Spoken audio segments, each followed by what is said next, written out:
Please be seated. The sitting is open. The court meets this morning to hear the State of Israel present its single round of oral argument on the request for the indication of provisional measures submitted by the Republic of South Africa on 29 December 2023 in the case concerning application of the Convention on the Prevention and Punishment of the Crime of Genocide in the Gaza Strip, South Africa versus Israel. I shall now give the floor to the co-agent of Israel, Mr. Tal Becker. You have the floor, Excellency.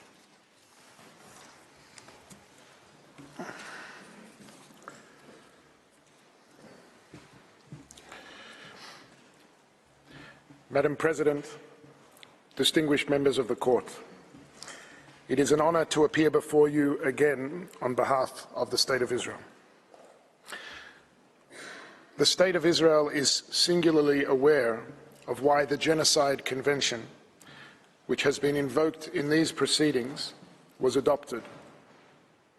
Seared in our collective memory is the systematic murder of 6 million Jews as part of a premeditated and heinous program for their total annihilation. Given the Jewish people's history and its foundational texts, it is not surprising that Israel was among the first states to ratify the Genocide Convention without reservation and to incorporate its provisions in its domestic legislation. For some, the promise of never again for all peoples is a slogan. For Israel, it is the highest moral obligation. Raphael Lemkin, a Polish Jew who witnessed the unspeakable horrors of the Holocaust, is credited with coining the term genocide. He helped the world recognize that the existing legal lexicon was simply inadequate to capture the devastating evil that the Nazi Holocaust unleashed. The applicant has now sought to invoke this term in the context of Israel's conduct in a war it did not start and did not want.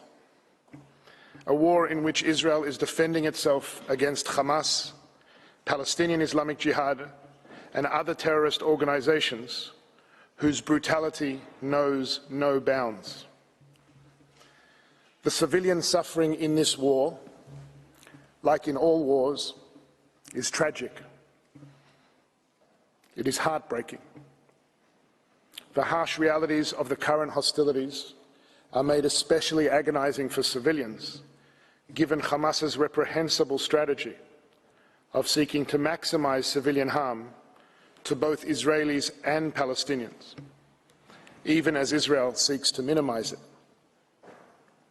But as this court has already made clear, the Genocide Convention was not designed to address the brutal impact of intensive hostilities on the civilian population, even when the use of force raises, quote, very serious issues of international law and involves enormous suffering and continuing loss of life, end quote. The Convention was set apart to address a malevolent crime of the most exceptional severity. We live at a time when words are cheap.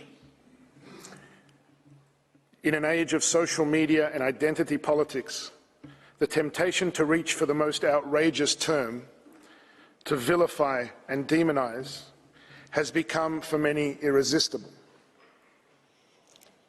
But if there is a place where words should still matter, where truth should still matter, it is surely a court of law. The applicant has regrettably put before the court a profoundly distorted factual and legal picture. The entirety of its case hinges on a deliberately curated, decontextualized, and manipulative description of the reality of current hostilities. South Africa purports to come to this court in the lofty position of a guardian of the interest of humanity. But in delegitimizing Israel's 75-year existence in its opening presentation yesterday, that broad commitment to humanity rang hollow. and in its sweeping counterfactual description of the Israeli-Palestinian conflict, it seemed to erase both Jewish history and any Palestinian agency or responsibility. Indeed, the delegitimization of Israel since its very establishment in 1948 in the applicant's submissions sounded barely distinguishable from Hamas's own rejectionist rhetoric. It is unsurprising, therefore, that in the applicant's telling, both Hamas's responsibility for the situation in Gaza and the very humanity of its Israeli victims are removed from view. The attempt to weaponize the term genocide against Israel in the present context does more than tell the court a grossly distorted story, and it does more than empty the word of its unique force and special meaning. It subverts the object and purpose of the Convention itself, with ramifications for all states seeking to defend themselves against those who demonstrate total disdain for life and for the law. Madam President, members of the court, on Saturday, October 7th, a Jewish religious holiday, thousands of Hamas and other militants breached Israeli sovereign territory by sea, land and air, invading over 20 Israeli communities, bases and the site of a music festival. What proceeded, under the cover of thousands of rockets fired indiscriminately into Israel, was the wholesale massacre, mutilation, rape and abduction of as many citizens as the terrorists could find before Israel's forces repelled them. Openly displaying elation, they tortured children in front of parents and parents in front of children, burned people, including infants, alive, and systematically raped and mutilated scores of women, men and children. All told, some 1,200 people were butchered that day, more than 5,500 maimed, and some 240 hostages abducted, including infants, entire families, persons with disabilities, and Holocaust survivors, some of whom have since been executed, many of whom have been tortured, sexually abused, and starved in captivity. Representatives of the hostages' families are in this courtroom today, and we acknowledge their presence and their boundless suffering. We know of the brutality of October 7th, not only from the harrowing testimonies of the survivors, the unmistakable proof of carnage and sadism left behind, and the forensic evidence taken at the scene. We know it because the assailants proudly filmed and broadcast their barbarism. The events of that day are all but ignored in the applicant's submissions, but we are compelled to share with the court some fraction of its horror. The largest calculated mass murder of Jews in a single day since the Holocaust. We do so not because these acts, however sadistic and systematic, release Israel of its obligations to uphold the law as it defends its citizens and territory. That is unquestionable. We do so because it is impossible to understand the armed conflict in Gaza without appreciating the nature of the threat that Israel is facing and the brutality and lawlessness of the armed force confronting it. In the volume of materials submitted to members of the court, access has been provided to a portion of the raw footage for separate screening. But I am obliged to put before the court today some small fragment of the scenes of unfathomable cruelty that took place in hundreds of locations on that horrible day. Johnny Simantov, a wheat farmer, and his wife Tamar, an activist for women's rights, lived in kibbutz Nir Oz. When the rocket fire started, they hid in the safe room with their 4-year-old son Omer and their 6-year-old twins Arbel and Shachar. During their rampage, Hamas militants set fire to their house. Johnny texted his sister Renee, "They're here. They're burning us. We're suffocating." The whole family was burned alive to ashes, making DNA identification especially difficult. A survivor of the Nova Music Festival massacre testified to police to witnessing a Hamas militant brutally raping a young woman, as another militant cut off her breast and toyed with it.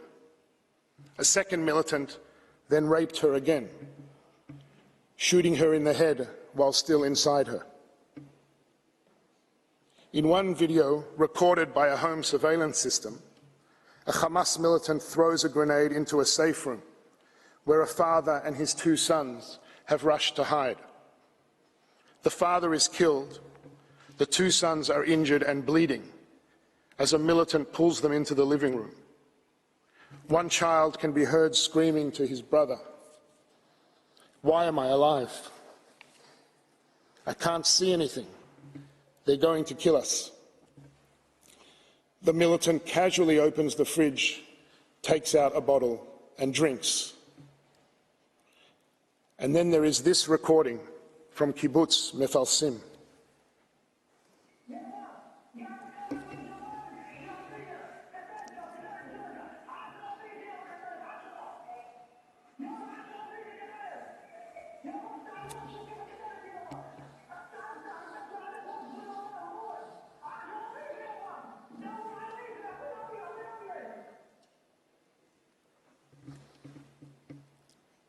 As stated, none of these atrocities absolve Israel of its obligations under the law.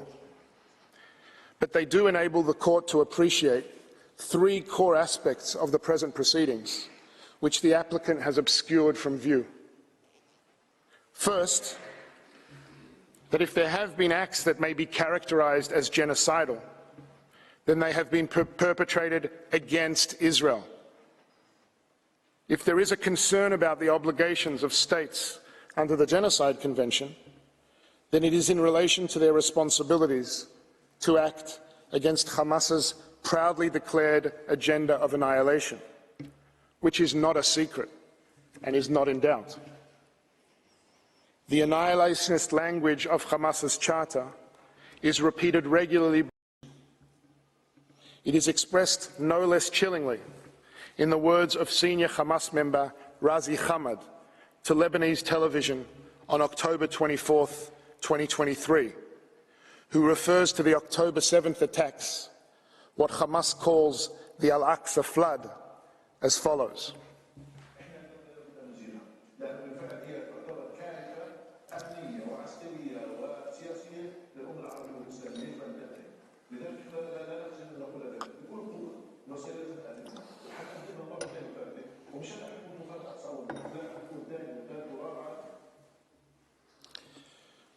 In the continuation of this interview, Hamad is asked, "Does that mean the annihilation of Israel?" "Yes, of course," he says. "The existence of Israel is illogical." And then he says, "Nobody should blame us for the things we do. On October 7th, October 10th, October 1 millionth, everything we do is justified." End quote. Given that on October 7th, before any military response by Israel, South Africa issued an official statement blaming Israel for, quote, "the recent conflagration," essentially blaming Israel for the murder of its own citizens, one wonders whether the applicant agrees. Second, it is in response to the slaughter of October 7th, which Hamas openly vows to repeat, and to the ongoing attacks against it from Gaza, that Israel has the inherent right to take all legitimate measures to defend its citizens and secure the release of the hostages. This right is also not in doubt. It has been acknowledged by states across the world. Astonishingly, the court has been requested to indicate a provisional measure calling on Israel to suspend its military operations. But this amounts to an attempt to deny Israel its ability to meet its obligations to the defense of its citizens, to the hostages, and to over 110,000 internally displaced Israelis unable to safely return to their homes. The applicant in its submissions to the court makes almost no mention of the ongoing humanitarian suffering of Israel's citizens at the hands of Hamas, and treats the hostages still held in captivity as barely an afterthought. But is there a reason these people on your screen are unworthy of protection?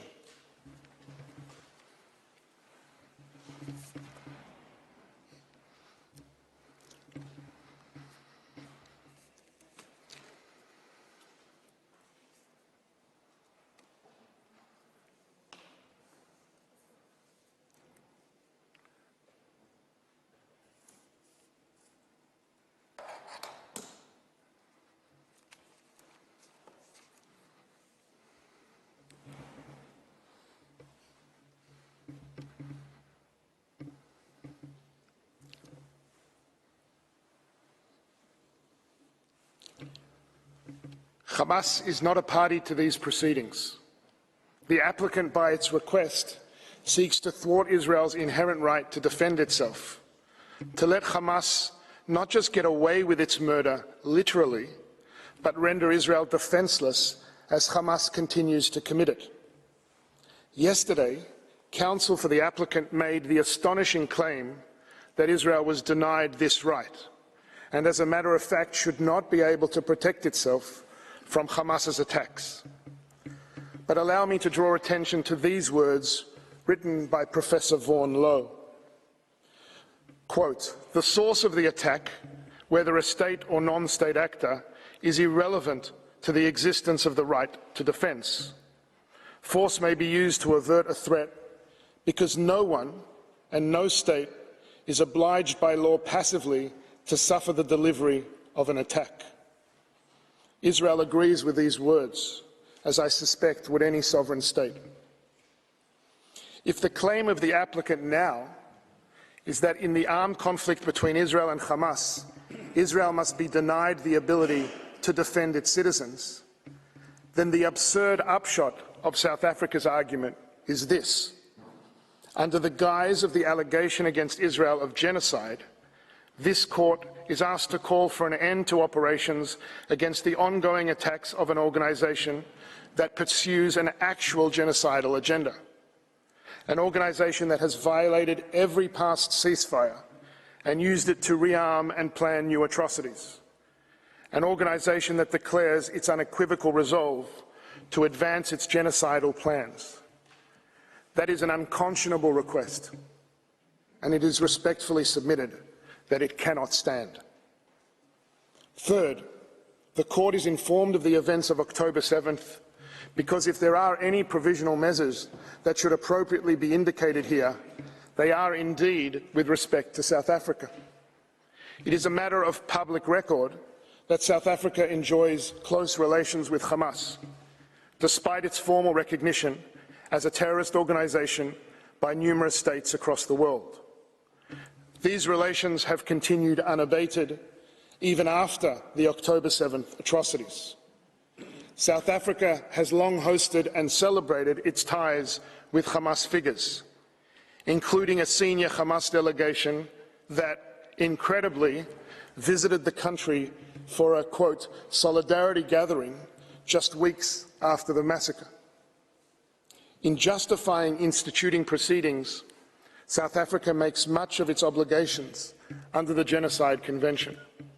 It seems fitting, then, that it be instructed to comply with those obligations itself, to end its own language of delegitimization of Israel's existence, end its support for Hamas, and use its influence with this organization so that Hamas permanently ends its campaign of genocidal terror and releases the hostages. Madam President, members of the court, the hostilities between Israel and Hamas have exacted a terrible toll on both Israelis and Palestinians. But any genuine effort to understand the cause of this toll must take account of the horrendous reality created by Hamas within the Gaza Strip. When Israel withdrew all its soldiers and civilians from Gaza in 2005, it left a coastal area with the potential to become a political and economic success story. Hamas's violent takeover in 2007 changed all that. Over the past 16 years of its rule, Hamas has smuggled countless weapons into Gaza and has diverted billions in international aid, not to build schools, hospitals, or shelters to protect its population from the dangers of the attacks it launched against Israel over many years, but rather to turn massive swaths of the civilian infrastructure into perhaps the most sophisticated terrorist stronghold in the history of urban warfare. Remarkably, counsel for the applicant described the suffering in Gaza as unparalleled and unprecedented, as if they are unaware of the utter devastation wrought in wars that have raged just in recent years around the world. Sadly, the civilian suffering in warfare is not unique to Gaza. What is actually unparalleled and unprecedented is the degree to which Hamas has entrenched itself within the civilian population and made Palestinian civilian suffering an integral part of its strategy. Hamas has systematically and unlawfully embedded its military operations, militants and assets throughout Gaza, within and beneath densely populated civilian areas. It has built an extensive warren of underground tunnels for its leaders and fighters, several hundred miles in length, throughout the Strip, with thousands of access points and terrorist hubs located in homes, mosques, UN facilities, schools, and perhaps most shockingly, hospitals. This is not an occasional tactic. It is an integrated, pre-planned, extensive and abhorrent method of warfare, purposely and methodically murdering civilians, firing rockets indiscriminately, systematically using civilians, sensitive sites and civilian objects as shields, stealing and hoarding humanitarian supplies, allowing those under its control to suffer so that it can fuel its fighters and terrorist campaign. The appalling suffering of civilians, both Israeli and Palestinian, is first and foremost the result of this despicable strategy. The horrible cost of Hamas not only failing to protect its civilians, but actively sacrificing them for its own propaganda and military benefit.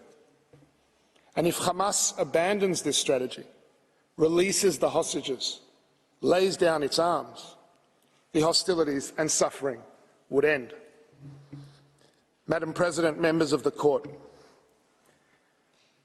there are many distortions in the applicant's submission to the Court, but as shall be demonstrated by counsel, there is one that overshadows them all. In the applicant's telling, it is almost as if there is no intensive armed conflict taking place between two parties at all.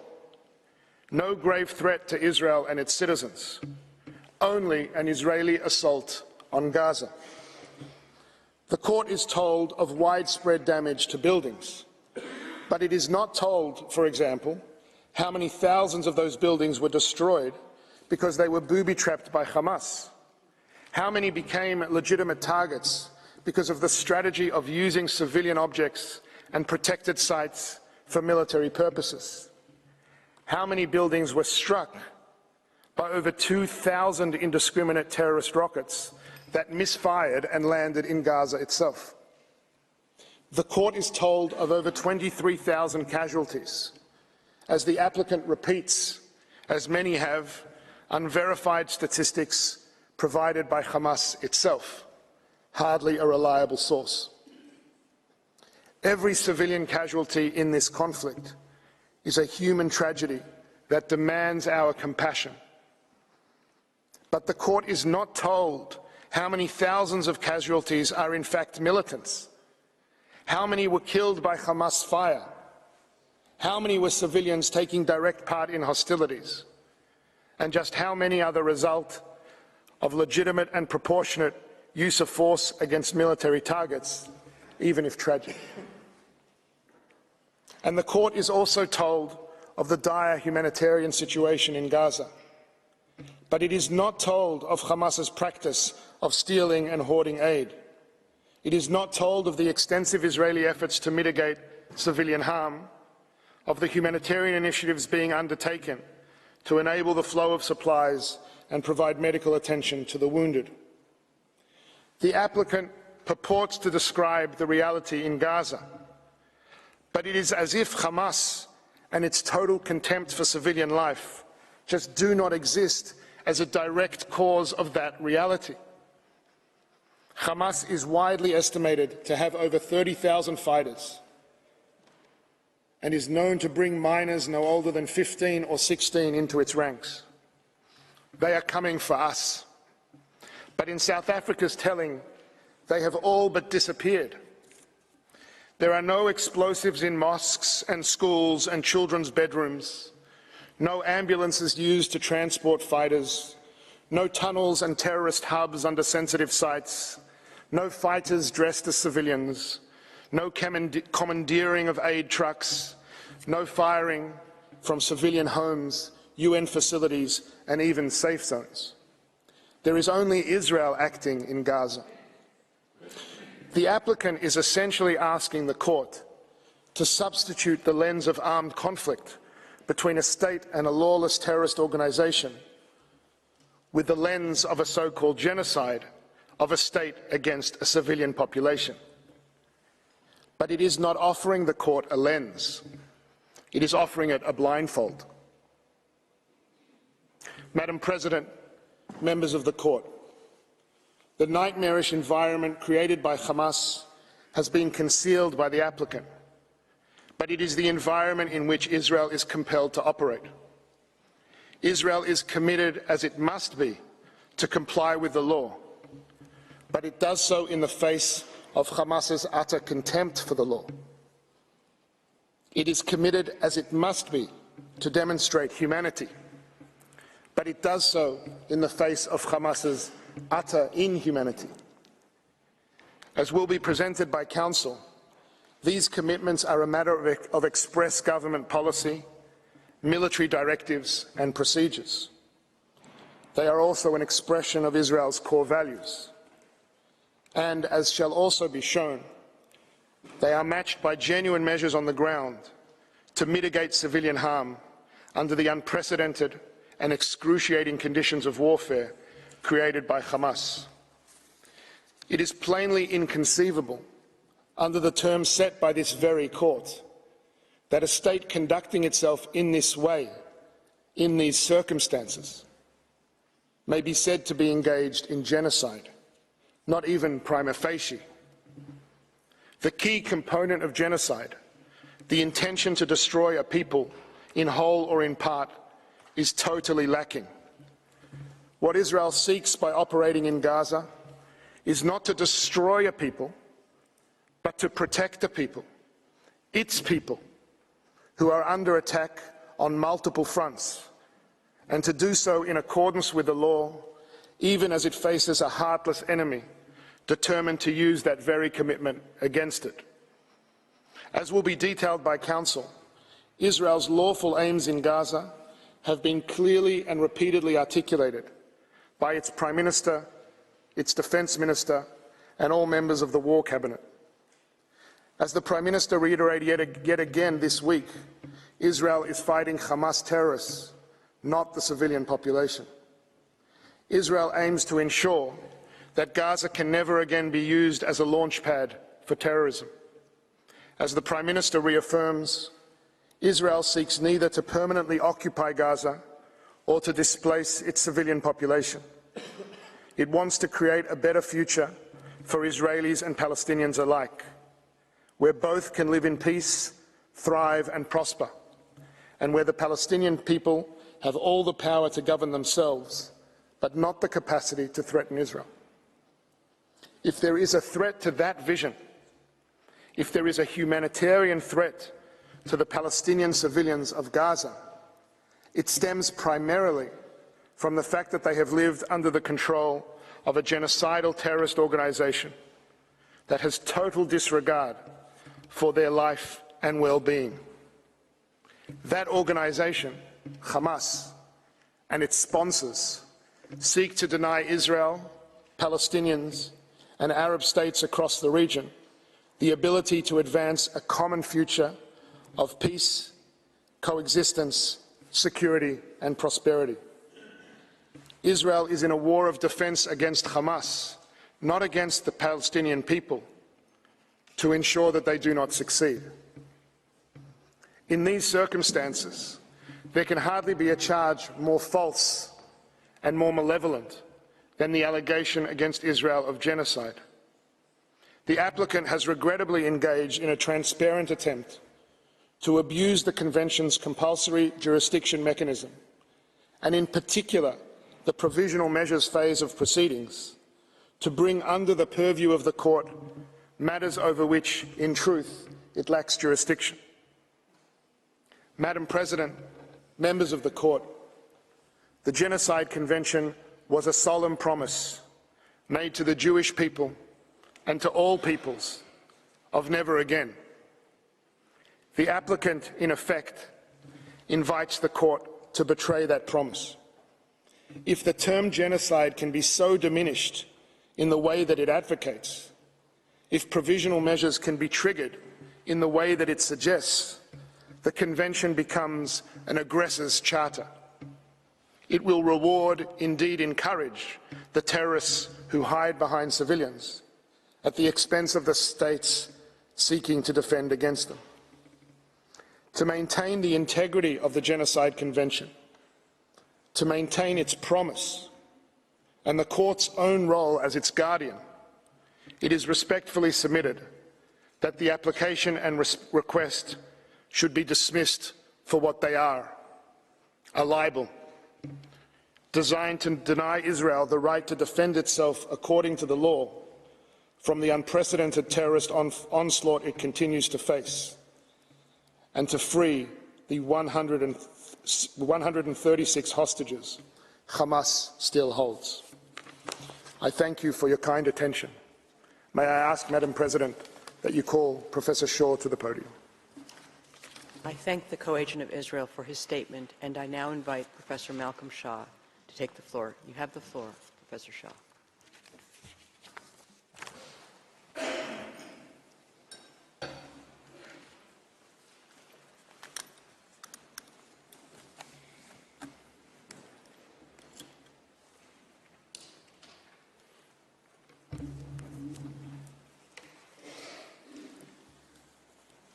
Madam President and members of the Court, it is a great honour to appear before you again and a privilege to appear on behalf of the State of Israel.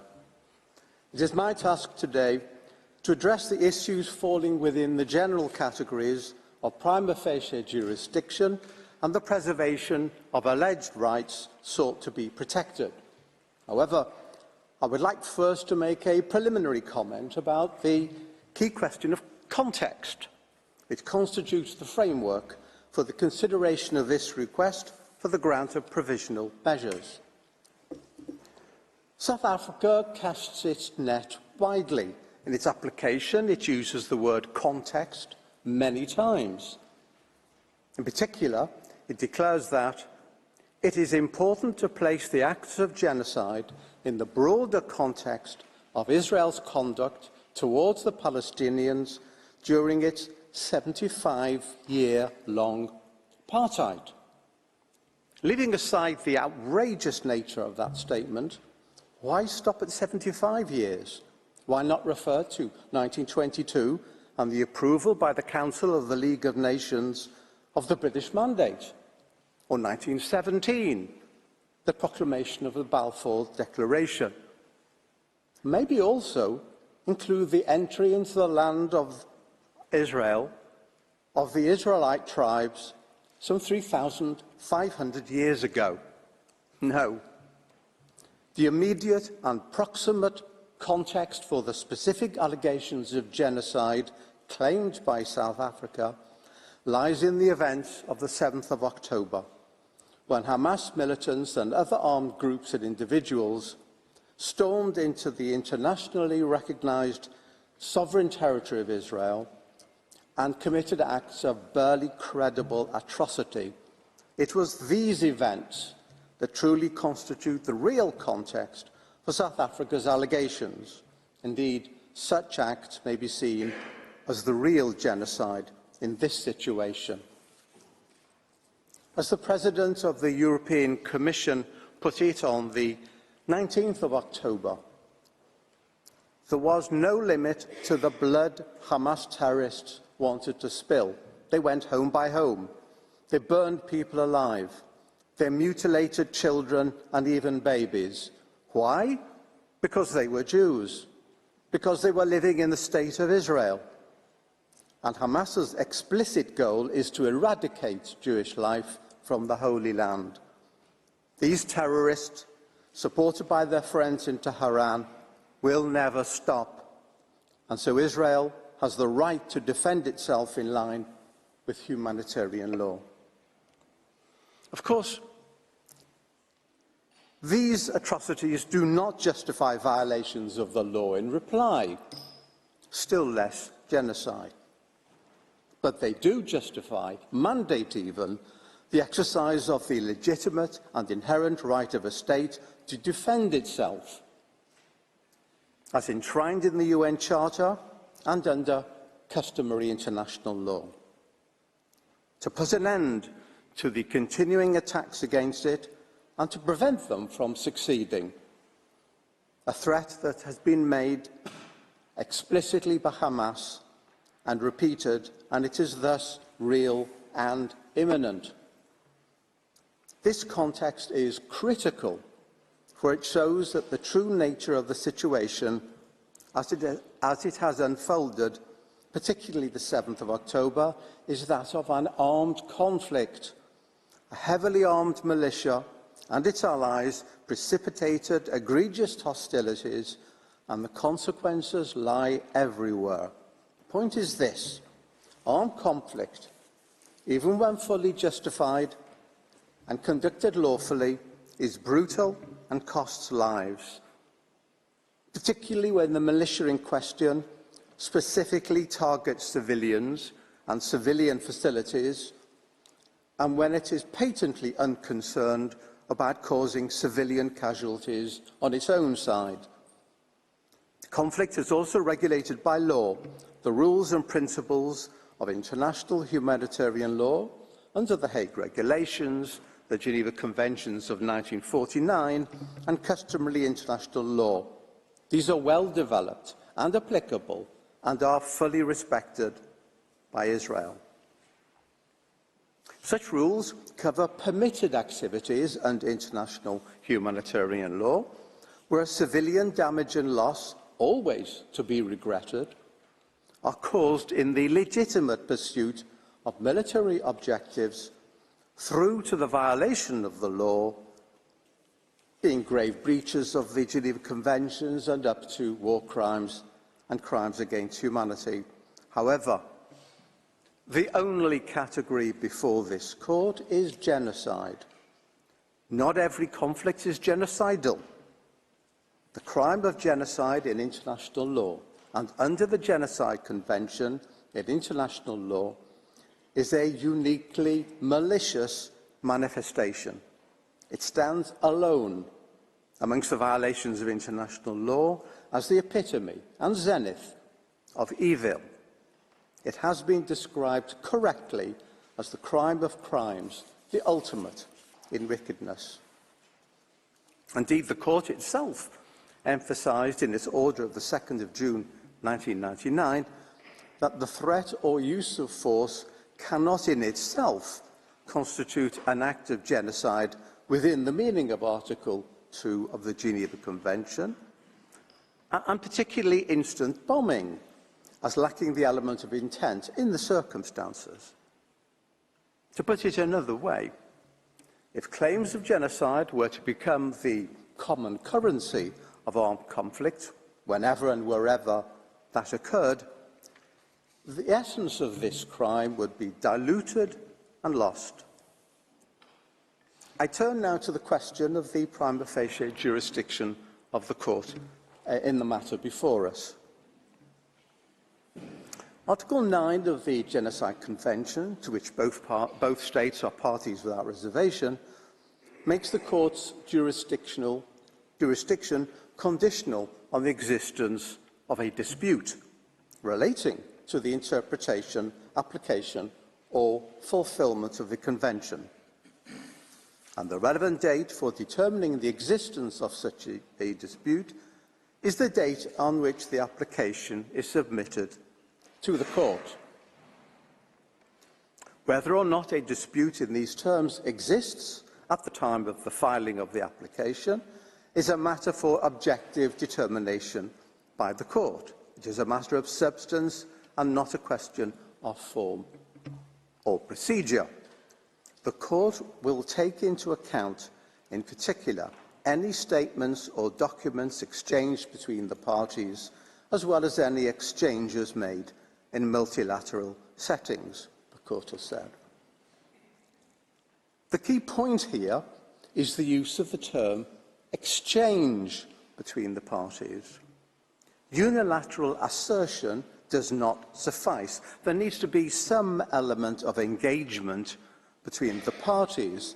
The element of interchange and bilateral interaction is required. A dispute is a reciprocal phenomenon. This point has been consistently noted by the court. For example, the court reaffirmed in the Myanmar case the view that it had expressed earlier, that in order for a dispute in the sense of Article 9 to exist, it must be shown that the claim of one party is positively opposed by the other.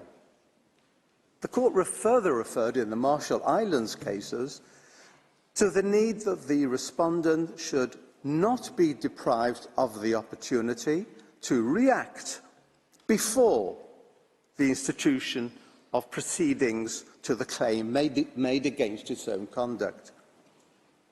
Where a state makes an assertion concerning the conduct of another state, it must thus give the latter a reasonable opportunity to respond before resorting to litigation, particularly in a matter of such severity as an accusation of genocide, and particularly before a court of this standing. And it behoves that state to provide supporting evidence of some credibility.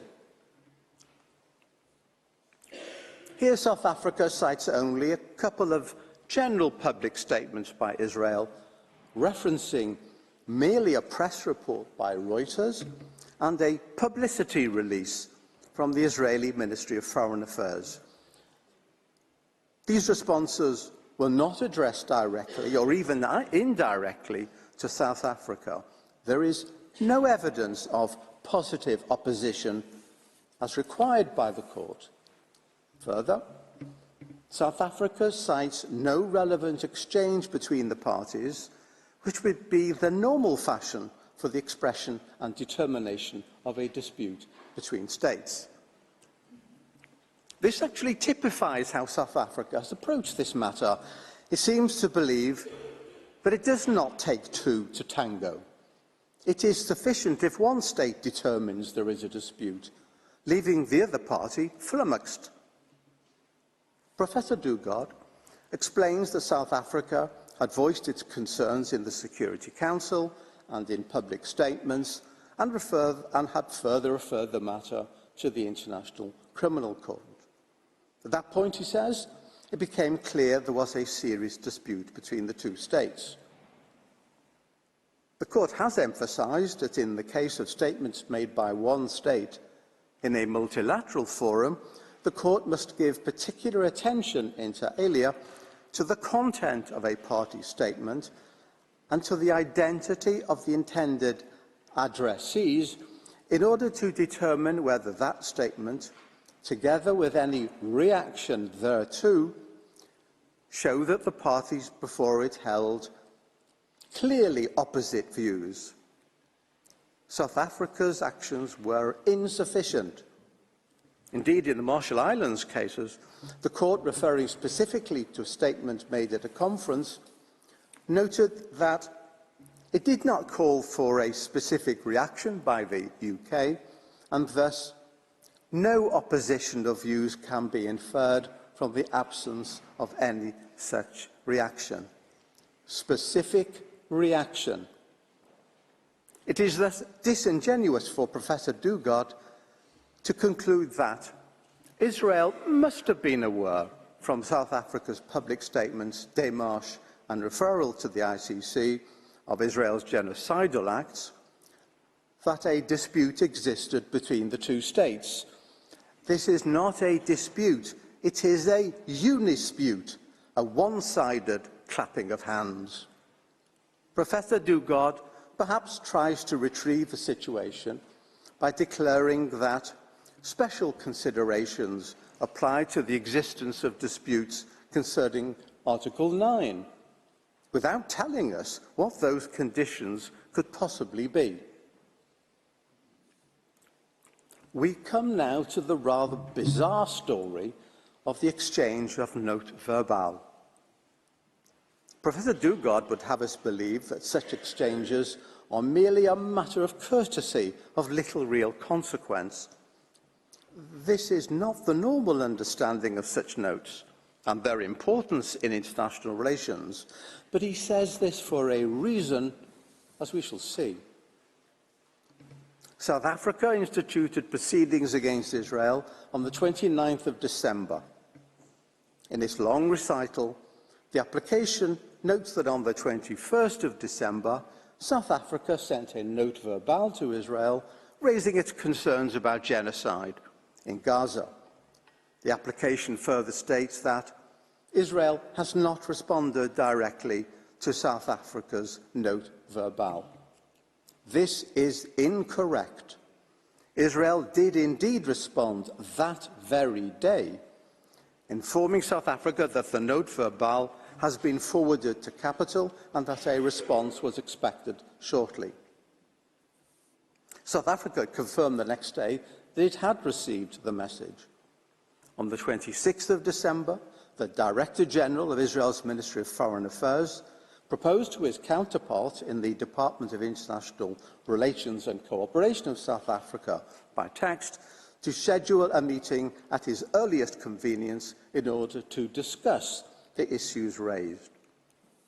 On the 27th of December, the embassy sent to South Africa by email a note verbal suggesting a meeting of respective Directors General at the earliest convenience in order to discuss the issues raised.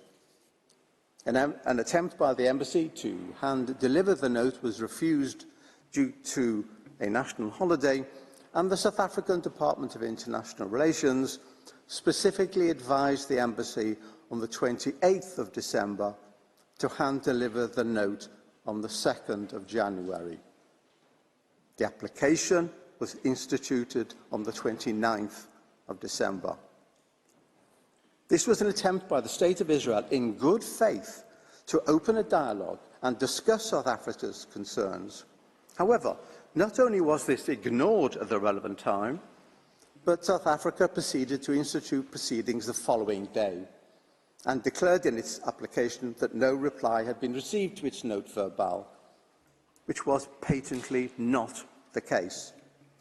Perhaps realizing the effect of this, South Africa, with some haste, sent a note verbal on the 4th of January, which essentially just repeated the contents of the note of the 21st of December, but it explained the following day in a letter to the registrar that the Israeli note had not been received by the appropriate team. Israel has proof of receipt. It also stated that the dispute is plainly not capable of resolution by way of a bilateral meeting.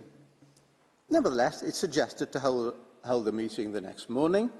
Israel replied the next morning, expressing surprise that South Africa had instituted proceedings without taking up a sincerely made offer to hold consultations, and conveying its wish for discussions to be held following the close of these oral hearings. South Africa, in a note dated the 10th of January, summarily and surprisingly, in the circumstances, said there was no point in such a meeting. Curious indeed. South Africa decided unilaterally that a dispute existed, irrespective of Israel's conciliatory and friendly response since repeated. Perhaps had South Africa taken up this offer, at the time proffered as a result of its own note, the parties may have decided there was no dispute as such to place before the court under the Genocide Convention, and that South Africa's expressed concerns over the genocide allegation would have been assuaged. We may never know. South Africa's precipitate institution of proceedings foreclosed that option. It's a point worth underlining. South Africa did not give Israel a reasonable opportunity to engage with it on the matters under consideration before filing its, no doubt, long-prepared application. One wonders whether South Africa, at the very last moment, suddenly realised that it needed to show the existence of a dispute under the terms of the Genocide Convention and proceeded to hastily formulate and dispatch a flurry of notes. The court can grant orders for provisional measures only where the provisions relied upon by the applicant appear prima facie to afford a basis on which its jurisdiction could be founded, although it need not satisfy in itself in a definitive manner that it has jurisdiction as regards the merits of the case. It's not an easy matter to determine whether a prima facie case exists. It rests between full proof and complete absence of proof, and is intended to ensure that the court functions effectively and efficiently, but there has to be something tangible in terms of the provisions in question. The provisional measures procedure is a complex instrument in that the court has to decide upon the basis of certain assumptions which may or may not be disproved at a later stage of the proceedings. This is particularly difficult in such an egregious matter as an allegation of genocide. Were understood by the... Excuse me. Right, I've lost a page.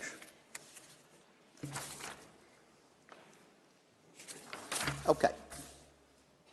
Where the standard of proof at the merit stage is high, the court having made it clear that claims against a state involving charges of exceptional gravity must be proved by evidence that is fully conclusive. That is not the case, of course, at the provisional measures stage, but it's also not negligible. The court is asked to grant, in this case, a number of measures that in effect assume that the party in question is committing genocide.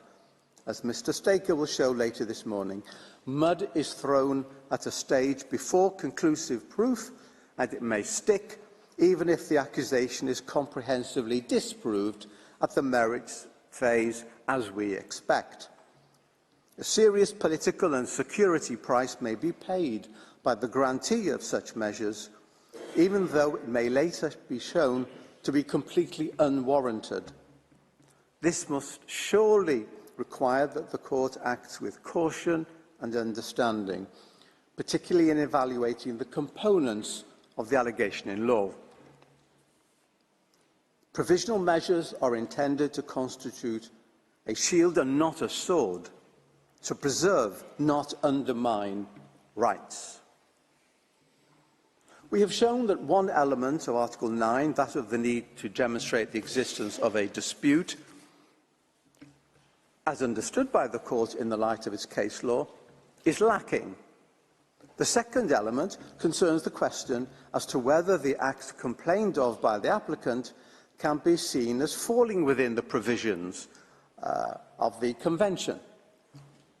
The Court has noted that only at the merit stage can it be determined whether the provisions in question of the Convention have been violated. To accomplish this, the necessary specific intent to destroy in whole or in part a national, ethnical, racial or religious group as such has to be proved. However, this cannot be read as a complete rejection of consideration of the intent criterion for current purposes. The Court in the Myanmar case noted that a finding of violations at the merit stage notably depends on the existence of intent. Notably, not exclusively. Myanmar is not a ruling that intent is irrelevant in a consideration of prima facie jurisdiction. It is a ruling that, in conclusion as to whether or not violations have actually occurred, is a matter for the merits which notably depends on an assessment of intent. This clearly leaves open the possibility that intent is indeed a factor in determining prima facie jurisdiction in provisional measures proceedings. This also comports with the logic of the situation. The Act's elements of the definition of genocide are listed in Article 2, and for present purposes there is no need to go through them. The issue is this: what determines the existence of the crime of genocide is the intention to destroy, in whole or in part, a particular group as such. That is what distinguishes genocide from other international law crimes, such as war crimes or crimes against humanity. To consider the Act alone, as listed in Article 2, with no reference at all to the intent criterion, is thus to denude the crime of its very essence. Hamlet without the prince, a car without an engine. We are at the provisional measures phase of this case. South Africa does not have to prove that genocidal acts have been or are being committed, but it does have to show that the Genocide Convention is in play. After all, this Court has no jurisdiction to consider any other alleged crimes, however serious. We are only concerned with genocide. It is indeed a difficult balance for the Court.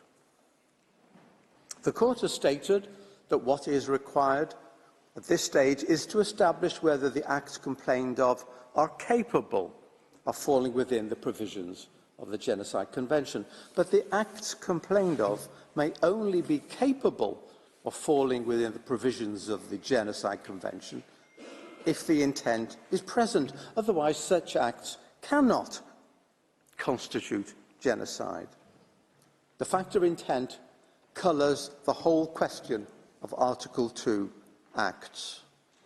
In other words, that there is prima facie evidence that the acts that may fall within the Convention, necessarily importing the intent element, have been established as such. South Africa accepts the need to demonstrate intent. It referred to the concept of specific intent in its application, both generally and in the specific context of its discussion of the Court's prima facie jurisdiction in provisional measures proceedings. Indeed, South Africa placed a considerable emphasis upon intent in its pleadings yesterday by Ms. Hassim. Mr. Kaitobi devoted his whole pleading to this requirement. As far as the acts are concerned in this case, there is little beyond random assertions to demonstrate that Israel has or has had the specific intent to destroy, in whole or in part, the Palestinian people as such.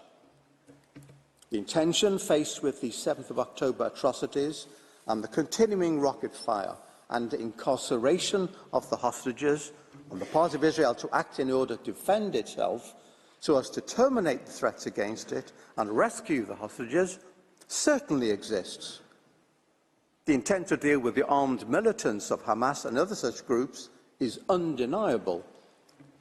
Were it the case, which we deny, that Israeli forces have transgressed some of the rules of conflict, then the matter will be tackled at the appropriate time by Israel's robust and independent legal system. But that is not the intent to destroy all or part of a people as such.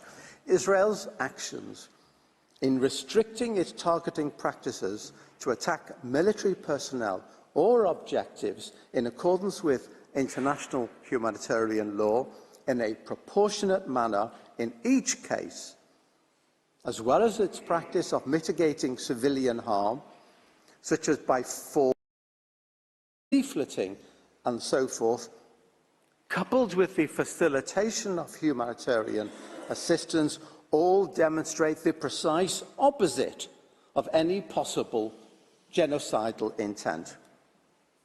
South Africa, in seeking to discover the necessary intent, presents a distorted picture. It misunderstands the nature and provenance of certain comments made by some Israeli politicians. Let me try and explain the big picture. Israel possesses a clear and effective structure of authority with regard to governmental decision. The war against Hamas is managed on behalf of the government by two central organs: the Ministerial Committee on National Security Affairs and the War,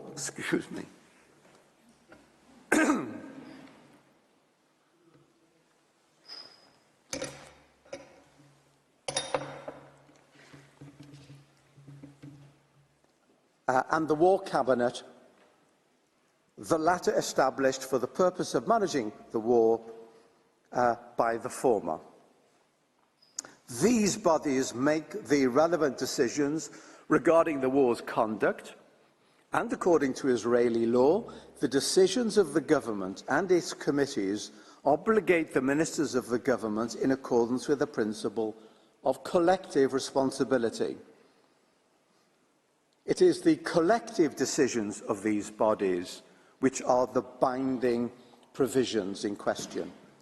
The Prime Minister stands at the head of these organs, decides on the agenda of their meetings, steers their activity, and summarises the meetings and the instructions issued therein.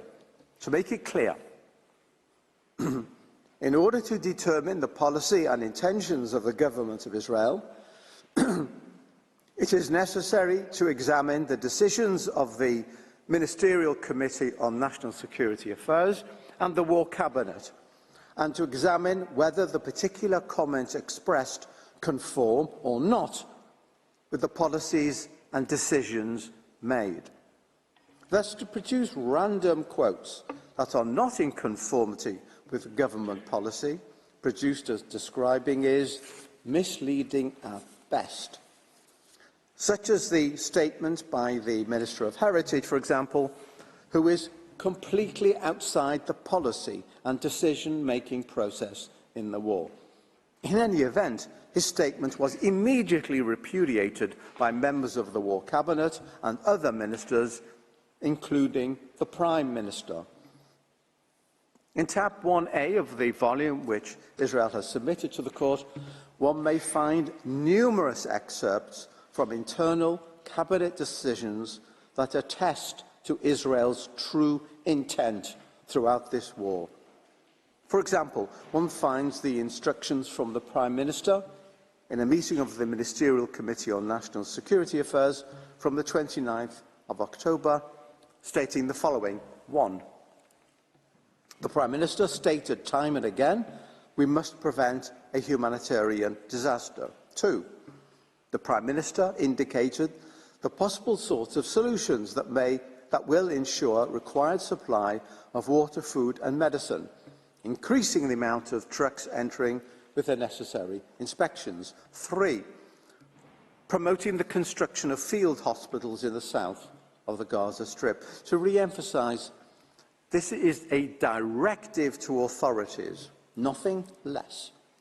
Tab 1A contains a considerable number of similar directives emphasising the need to avoid harm to civilians and facilitate humanitarian aid. Genocidal intent? Let me turn to the IDF.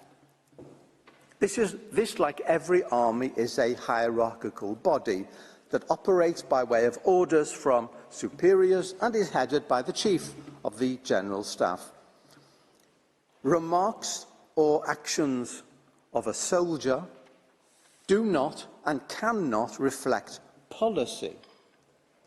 In tab 1b, one may find a daily operational directive, which I understand is repeated day by day, issued by the Operations Directorate of the IDF, stating that attacks will be solely directed towards military targets while adhering to the principles of distinction, proportionality, and the obligation taking precautions in attacks in order to reduce collateral damage. This is a directive that binds all IDF forces. It continues by stating that the laws of armed conflict allow destruction to civilian property only when there is a military necessity to do so, and prohibit harm to property for deterrence purposes only, or for the purpose of punishment, individual or collective. It emphasises that it is necessary to treat enemy civilians with respect.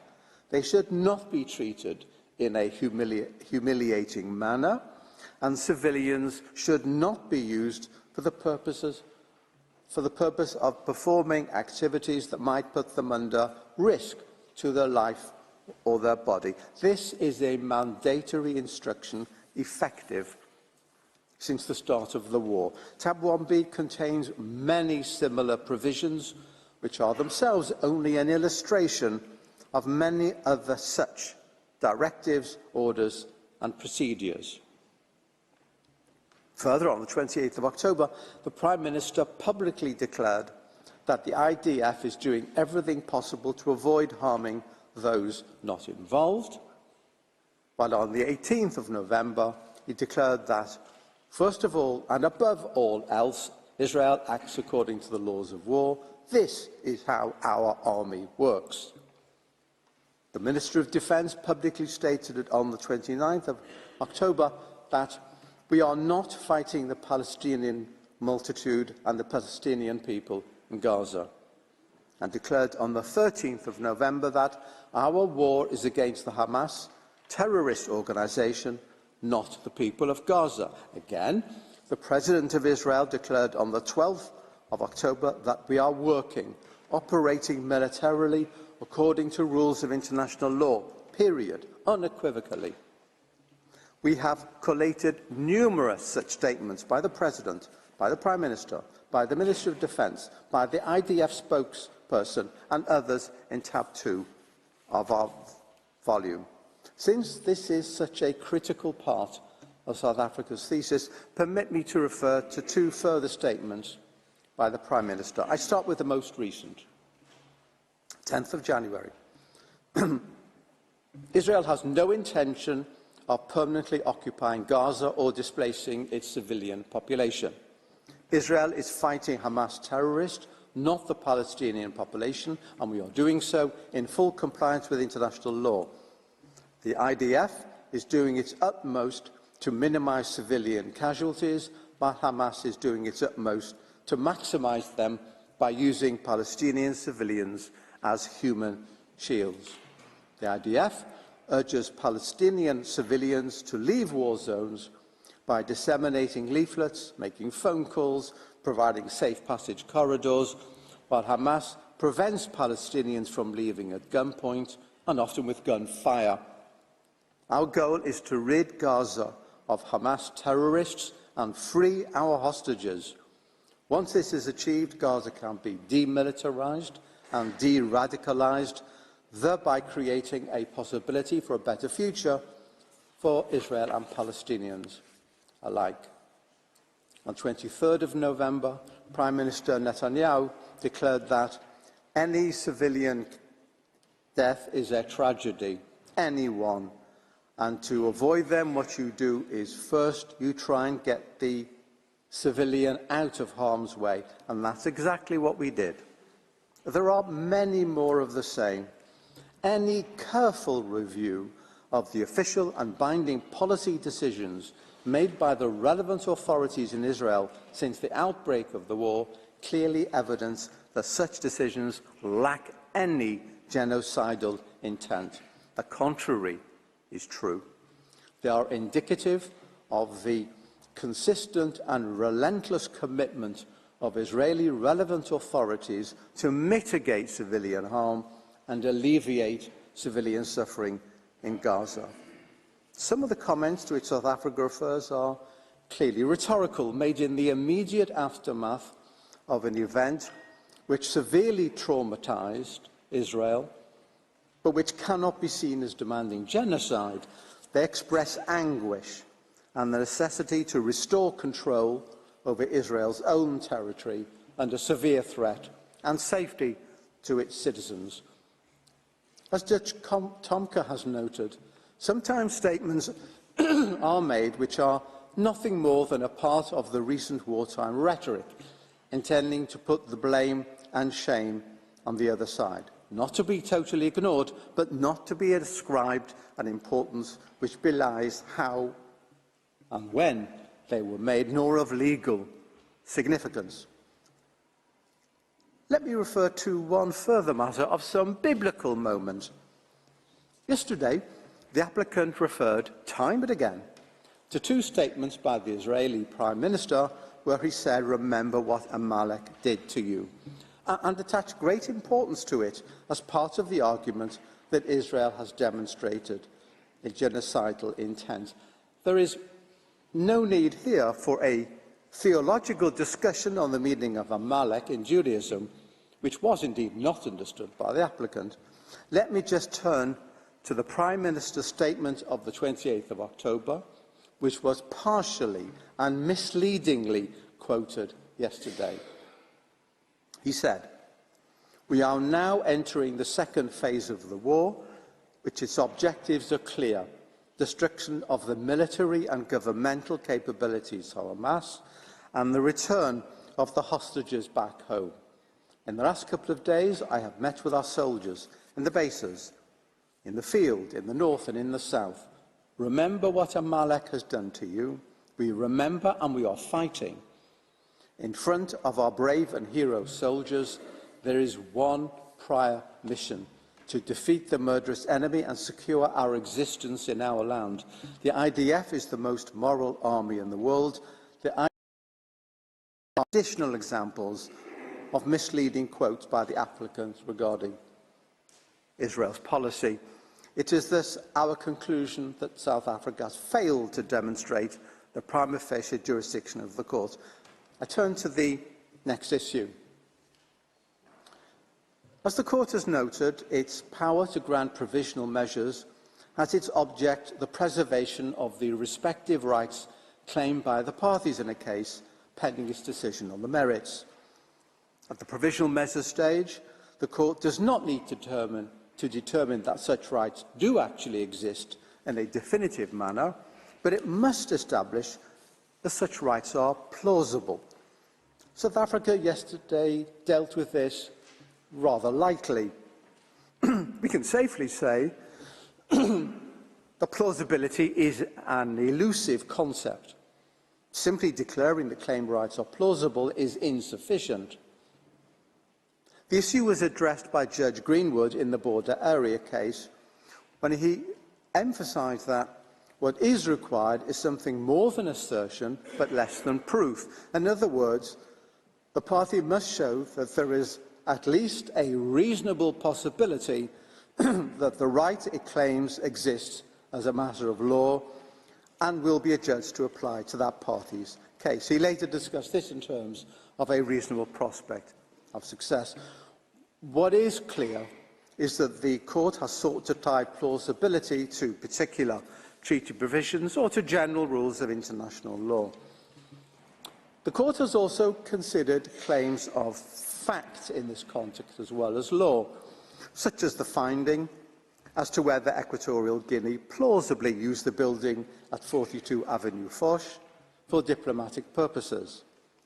In this case, the court did not limit itself to considering whether the applicant plausibly held the rights in question under international law, but extended the field of inquiry to include consideration as to whether it was plausible that the respondent had breached the rights in question. This approach appears also in Ukraine and Russia, where the court concluded that, on the basis of the evidence presented by the parties, it appears that some of the acts complained of by Ukraine fulfill this condition of plausibility. In other words, the court was prepared to consider not only the question of the plausibility of rights,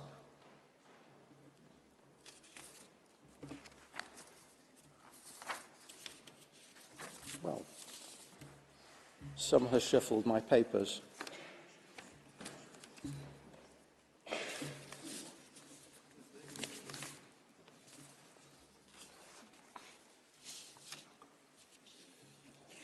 Well, but also the question of the possible breach of such rights. The power of the court to indicate provisional measures under Article 41 of the statute has its object.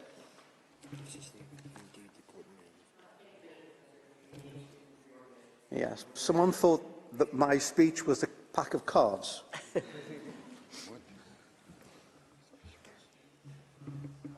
Indeed, in the Jadav case, my apologies, the court was prepared to examine evidence as to the existence of asserted rights and whether, as a matter of fact, the violations had plausibly happened.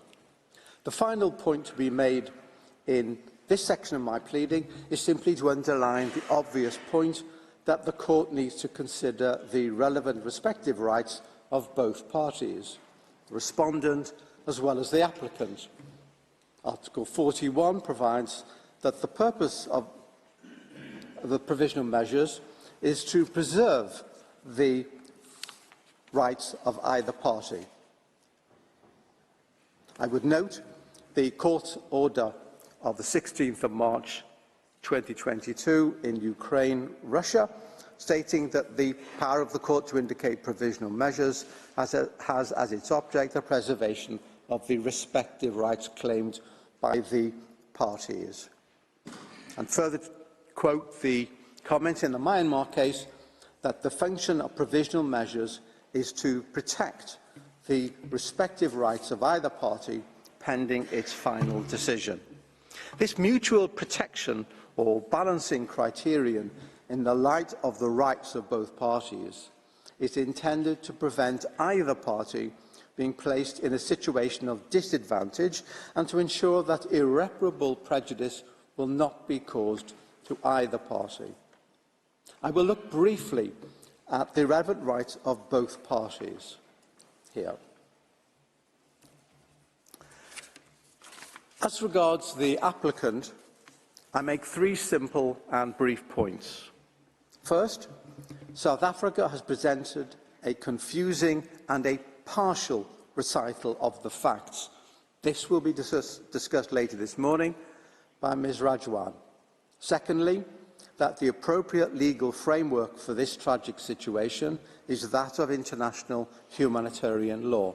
Thirdly, that Israel's efforts both to mitigate harm when conducting operations, as well as its efforts to alleviate suffering through humanitarian activities, have gone relatively unnoticed and dispel, or at the very least mitigate, against any allegation of genocidal intent.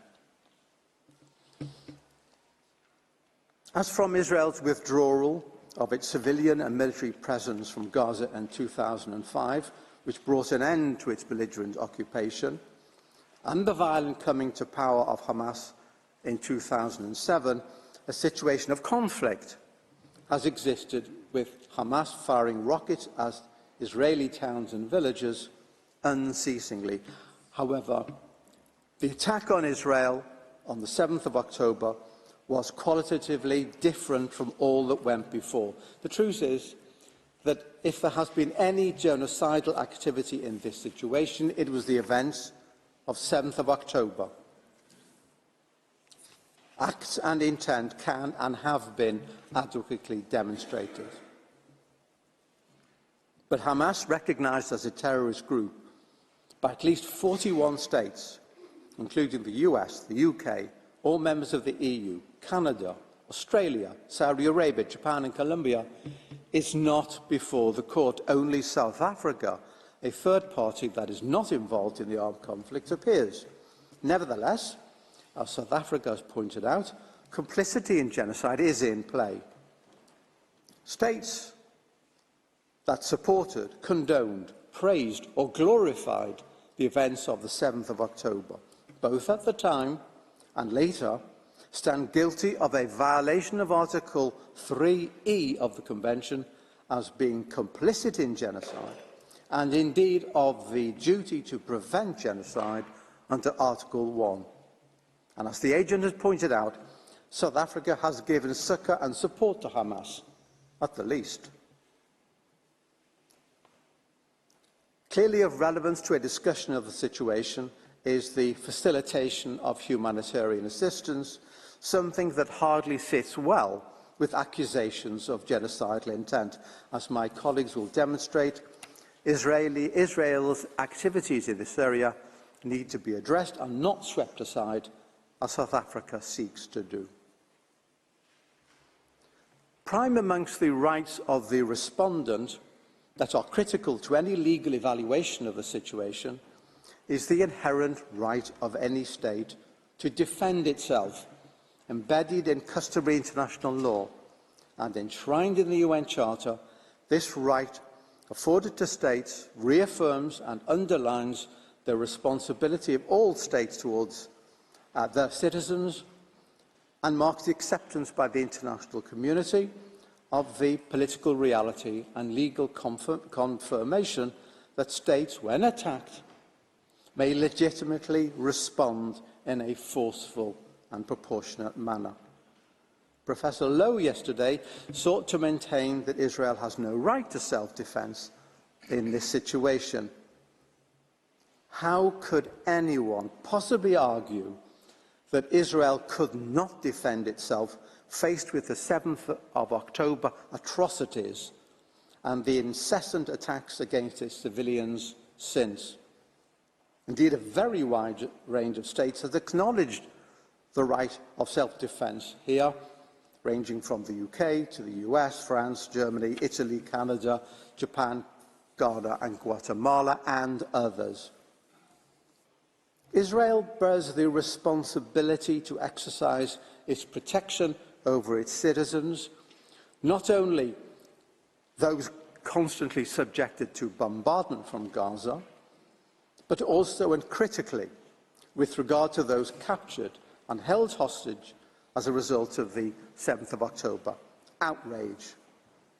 These rights exist and cannot be disregarded. Of course, Israel does not have any right to violate the law, still less to commit genocide, and indeed it does not, but it does have every right to act to defend itself in accordance with the rules and principles of international law, and so it has done. A link has to be established between the rights asserted and the provisional measures requested, and this issue will be addressed by Mr. Staker. And he will show that the measures proposed go far beyond the protection of the rights asserted.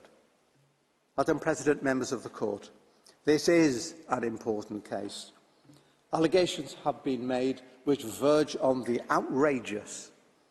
The attack by Hamas on 7th of October, with its deliberate commission of atrocities, clearly falls within the statutory definition of genocide.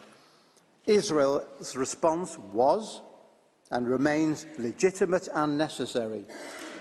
It acted and continues to act in a manner consistent with international law. It does so not in an unrestrained manner, but in investing unprecedented efforts in mitigating civilian harm at a cost to its operations, as well as alleviating hardship and suffering with investment of resources and efforts. There is no genocidal intent here. This is no genocide. South Africa tells us only half the story. Israel is guilty of genocide. We cannot deal with Hamas. Only Israel must be stopped from protecting its citizenry and eliminating the egregious threat that is Hamas. We cannot deal with Hamas. Meanwhile, we must bind the arms of the State of Israel. Hamas is for some other body. I conclude. First, the core of genocide is intent. Without intent, there can be no genocide in law. It is true for the merits. It is equally true for provisional measures. Any prima facie consideration, indeed, of intent, even at this preliminary stage, will only demonstrate its absence from Israel's activities. Second, there is here no dispute under the Genocide Convention as at the time of submission of the application, as alleged by South Africa and as required for prima facie jurisdiction. Indeed, South Africa's own precipitate activities with notes over recent weeks demonstrates the lack of its confidence in this respect, and that is telling. Thirdly, the rights to be protected in the provisional measures procedure cover not just the applicant, but also the respondent, and chief amongst these rights is that of the right and obligation to act to defend itself and its citizens. This must be considered and weighed by the court as against the false accusations levelled at Israel. Madam President, members of the court, thank you for your kind attention. I would ask you to call Madame Rajovan at your convenience. Thank you, Professor Shah. Before I give the floor to the next speaker, the court will observe a coffee break of 10 minutes. The sitting is adjourned.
Please be seated.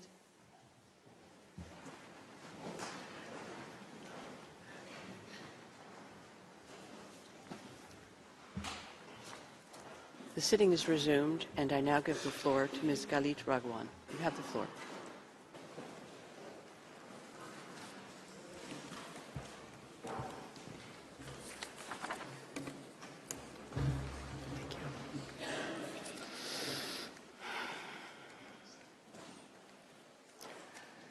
Madam President, members of the court, it is an honor to appear before you on behalf of the State of Israel. As Professor Shah noted, at this stage, South Africa does not need to prove that genocidal acts have been or are being committed. But it does have to show that the Genocide Convention is actually relevant. It has to show some level of acts and some level of intent. Professor Shah has spoken to the issue of express intent. It is my task to speak to the circumstances of Israel's actions. Israel cannot possibly comprehensively address today all of the allegations made in South Africa's application in this regard. The applicant paints a dire picture, but it is a partial and deeply flawed picture. The application is so distorted in its descriptions that it prevents the court from properly assessing the plausibility of the rights asserted by South Africa. Plausibility cannot be determined based on the unsubstantiated allegations of one party to the proceedings alone, if Article 41 of the court statute is to have any meaning. In the time available, I will address three aspects of reality on the ground that the applicant has either ignored or misrepresented. First, Hamas's military tactics and strategy. Second, Israel's efforts to mitigate civilian harm during operational activity. And third, Israel's efforts to address humanitarian hardship in Gaza, despite Hamas's attempts at obstruction. With respect to Hamas's military tactics and strategy, it is astounding that in yesterday's hearing, Hamas was mentioned only in passing and only in reference to the October 7 massacre in Israel. Listening to the presentation by the applicant, it was as if Israel is operating in Gaza against no armed adversary, but the same Hamas that carried out the October 7 attacks in Israel is the governing authority in Gaza. And the same Hamas has built a military strategy founded on embedding its assets and operatives in and amongst the civilian population. Urban warfare will always result in tragic deaths, harm, and damage. But in Gaza, these undesired outcomes are exacerbated because they are the desired outcomes of Hamas. In urban warfare, civilian casualties may be the unintended but lawful result of attacks on lawfully military objectives. International humanitarian law recognizes this reality and provides a framework for balancing military necessity with humanitarian considerations. These do not constitute genocidal acts. In the current conflict, many civilian deaths are directly caused by Hamas. Booby-trapped homes detonate and kill indiscriminately. Mines in alleyways collapse structures around them.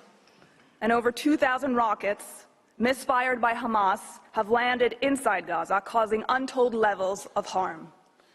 One telling example is a blast at the Al-Hali hospital on October 17. Hamas claimed that the Israel Defense Forces, the IDF, attacked the hospital. Headlines around the world rushed to repeat this claim. The IDF later proved, and U.S. intelligence and other national security intelligence agencies independently confirmed that the blast was the result of a failed launch from within Gaza. It was not, as Hamas claimed, the fault of the IDF. Damage to civilian structures is another fact claimed by South Africa as evidence of genocide. But South Africa does not consider the sheer extent to which Hamas uses ostensibly civilian structures for military purposes. Houses, schools, mosques, UN facilities, and shelters are all abused for military purposes by Hamas, including as rocket launching sites. Hundreds of kilometers of tunnels dug by Hamas under populated areas in Gaza often cause structures above to collapse. In the slides before you, you can see a militant priming projectiles for launch on IDF forces in Gaza. You can see the holes in the residential house to hide and launch them. Here, you can see projectiles discovered underneath a bed in a child's bedroom.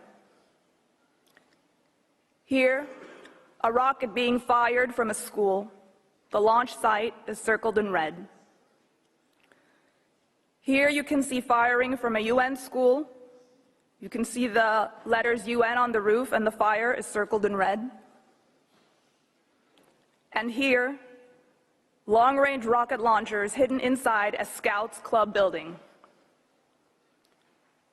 Finally, you can see part of a tunnel that runs for 4 kilometers, including nearby the Erez crossing, which is adjacent to Israel. Gaza's infrastructure has certainly been harmed during the conflict. However, South Africa would have the court believe that Israel is deliberately and unlawfully destroying homes without cause, but harm caused to lawful military objectives and harm caused as a result of Hamas's actions is not evidence of genocide. South Africa also alleges that Israel has waged an assault on Gaza's health system. What South Africa has neglected to bring before the court, however, is the overwhelming evidence of Hamas's military use of such hospitals. Hamas militants retreated to Rantisi Hospital in Gaza on October 7th with hostages from Israel, whom they then held in the basement. In the slide before you, you will see a militant going into Quds Hospital with an RPG. Hamas fired at IDF forces from near and from within the Quds Hospital. At Shifa Hospital, Gaza's largest, Hamas managed operations from a closed-off area. Here you can see an opening to the tunnel that ran for hundreds of meters directly under the hospital. Here, you can see the weapons found in different wings of the hospital. And here, CCTV footage showing armed militants bringing hostages into the hospital's lobby. More than 80 militants hiding inside another hospital, the Adwan Hospital, surrendered themselves to the IDF. And here, you can see a weapon that IDF forces discovered hidden inside incubators at the hospital. The director of the hospital has admitted that numerous members of hospital staff belong to Hamas's military wing. In the Indonesian hospital in the neighborhood of Jabalia, Hamas forces managed their operations from that hospital until the IDF reached it. IDF forces recovered the bodies of 5 murdered hostages from a tunnel dug underneath the hospital. The list goes on. In every single hospital that the IDF has searched in Gaza, it has found evidence of Hamas military use. Israel is acutely aware that because of Hamas's use of hospitals as shields for its military operations, in grave violations of international humanitarian law, patients and staff are at risk. This is why the IDF has reached out to every hospital and offered assistance in relocating patients and staff to safer areas. Hospitals have not been bombed. Rather, the IDF sends soldiers to search and dismantle military infrastructure, reducing damage and disruption. Indeed, the tunnel that sat directly under the main building in Shifa Hospital was exploded without damaging the building above. The IDF then withdrew from the hospital. Yes, damage and harm have occurred as a result of hostilities in hospitals' vicinity, sometimes by IDF fire, sometimes by Hamas, but always as a direct result of Hamas's abhorrent method of warfare. Israel has published plenty of evidence of the extensive misuse by Hamas of medical facilities in direct violations of international humanitarian law. It has brought journalists to see firsthand. It has recorded calls with hospital staffs to coordinate assistance. None of that is mentioned in the application. In fact, the applicant describes the result and asks the court to attribute malicious intent to Israel. But that is only a possible conclusion if one obscures, as the applicant has, Hamas's strategy of turning hospitals into terrorist compounds.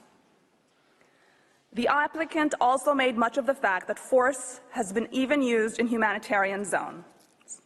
What the applicant neglected to inform the court, however, was that Hamas has, in its contempt for Palestinian civil life, regularly and deliberately fired from such zones, turning areas of relief into zones of conflict. Here before you, you can see one example of a launch site adjacent to the humanitarian zone, both amplified in larger pictures. And in the next slide, you can see evidence of a rocket launched from next to Gaza's water desalination facility. I now would like to address briefly the second issue, Israel's efforts at mitigation of civilian harm. Here, too, the applicant tells not just a partial story, but a false one. For example, the application presents Israel's call to civilians to evacuate areas of intensive hostilities, quote, as an act calculated to bring about its physical destruction, quote. This is a particularly egregious allegation that is completely disconnected from the governing legal framework of international humanitarian law. Evacuation of civilians is recognized under international humanitarian law as one of the measures that may be implemented to protect civilians from the effects of ongoing hostilities. Indeed, such evacuation may even amount to a duty that the party to the conflict has towards civilians. While temporary evacuation undoubtedly involves hardship and suffering, it is preferable to remaining in areas of intensive hostilities, all the more so when one party makes a concerted effort to use those civilians as shields. The IDF maintains a civilian harm mitigation unit to undertake this task. It works full-time to provide advance notice of areas in which the IDF intends to intensify its activities, coordinate travel routes for civilians, and secure these routes. This unit has developed a detailed map so that specific areas can be temporarily evacuated instead of evacuating entire areas. On the slide before you, you can see that map divided into areas, as well as a screenshot of a video explaining the system in Arabic so civilians may understand it. The IDF also enacts localized pauses in its operations to allow civilians to move. It does this even though Hamas does not agree to do the same, and has even attacked IDF forces securing humanitarian corridors. Excuse me, I have a request from the interpreters that you slow down the pace of your speaking. Could you please do that? Thank you. Of course.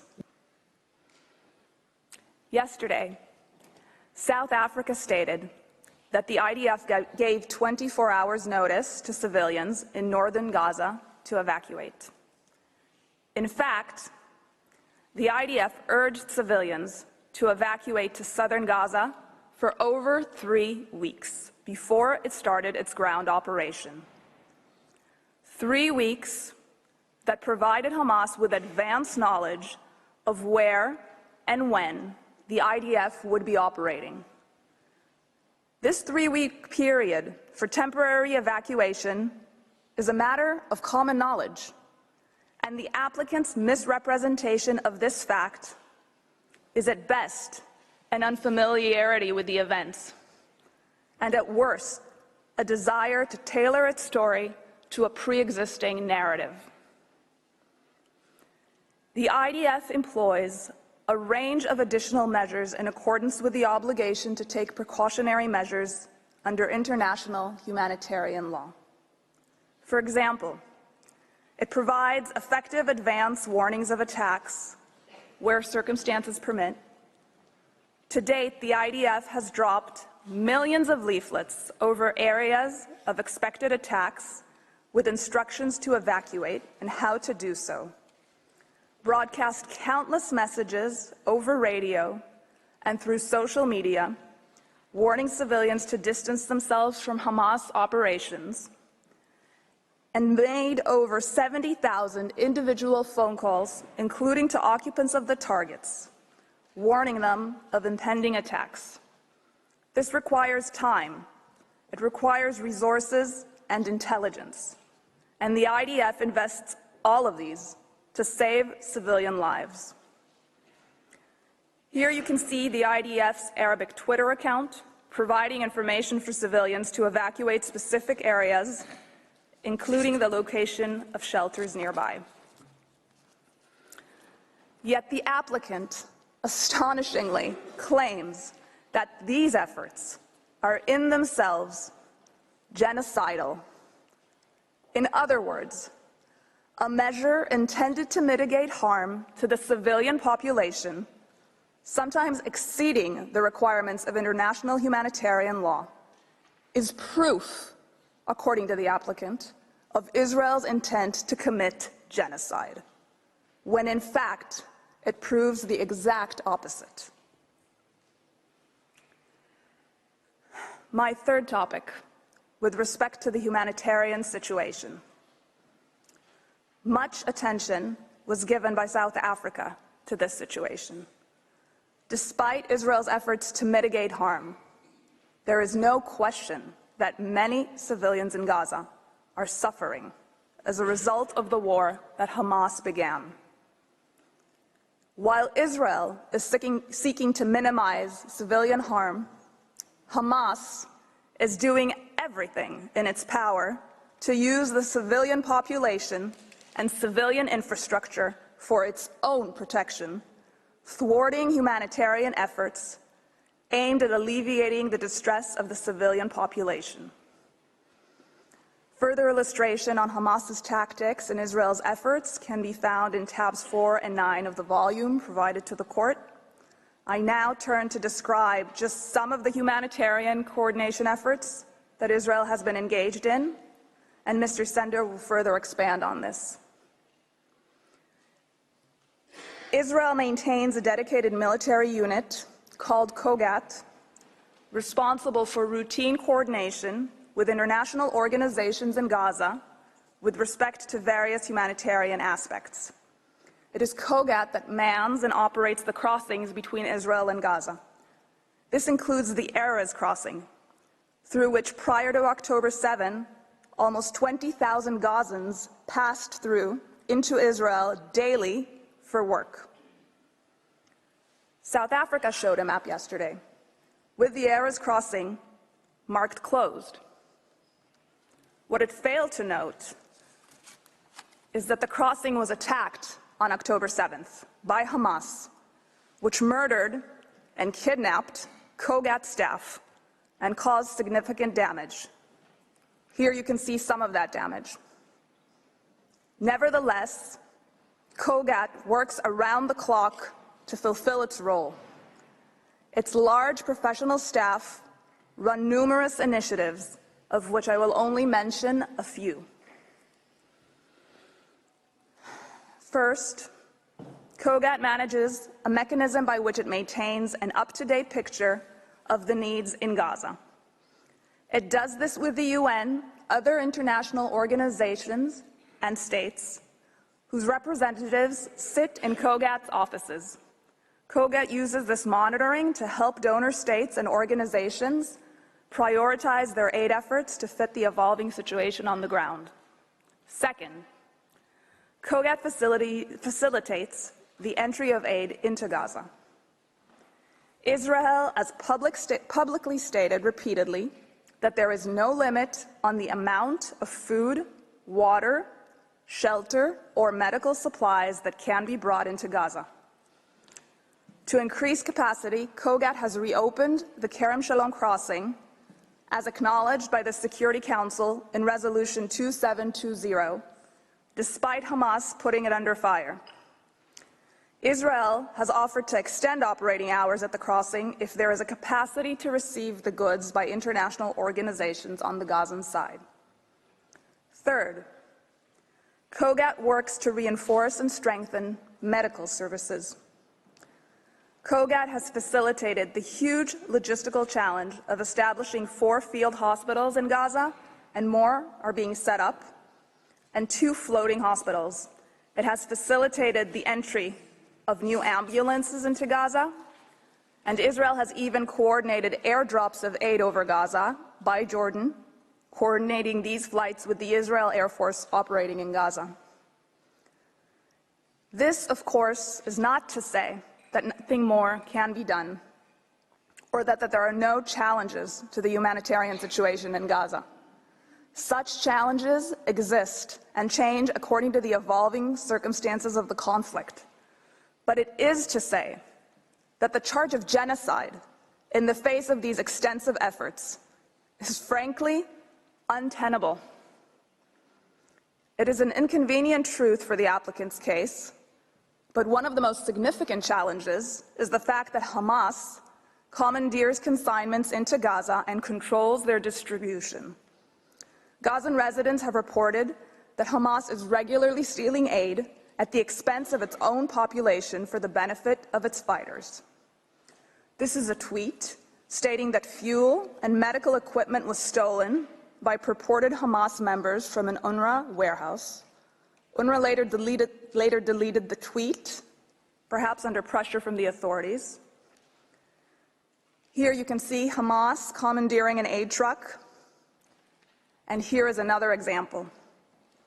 Because Hamas for years has used aid consignments to smuggle weapons, security checks of all goods going into Gaza are required, as acknowledged by international humanitarian law.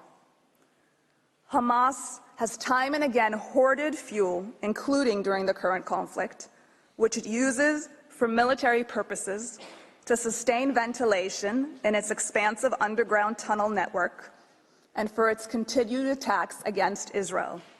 Nevertheless, in coordination with the UN, Israel enables fuel to enter Gaza to service essential infrastructure, such as sewage treatment, desalination plants, water pumps and hospitals, and cellular infrastructure for maintaining communication.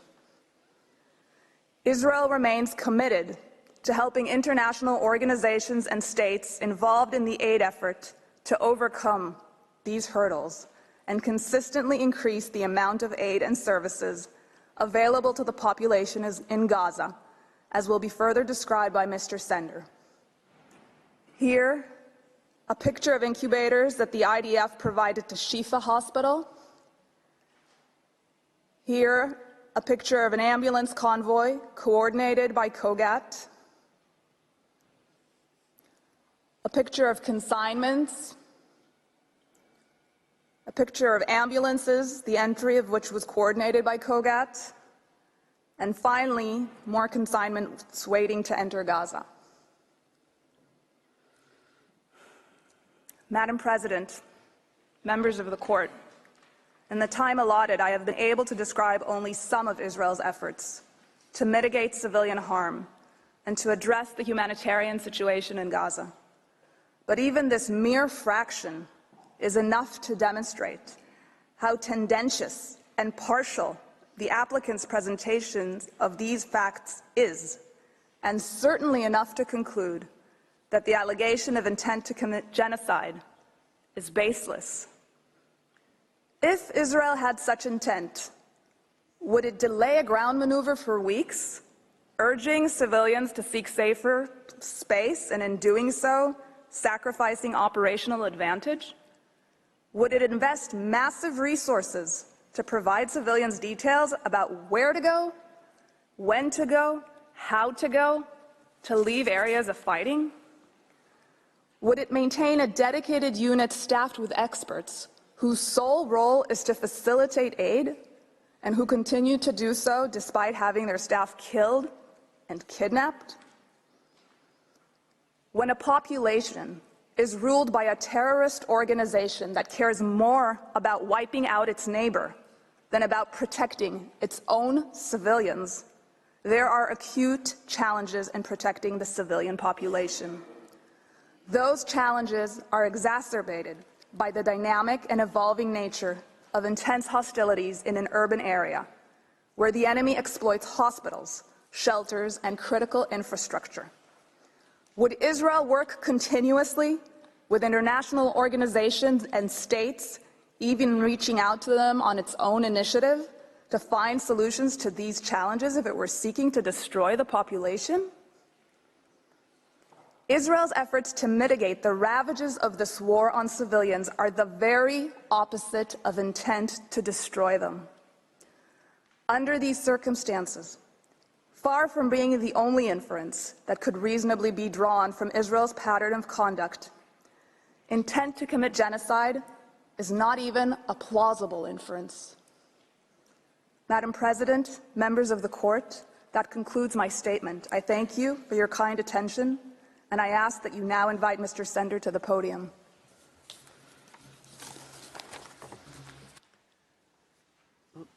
I thank Ms. Radwan, and I invite Mr. Omri Sender to address the Court. You have the floor.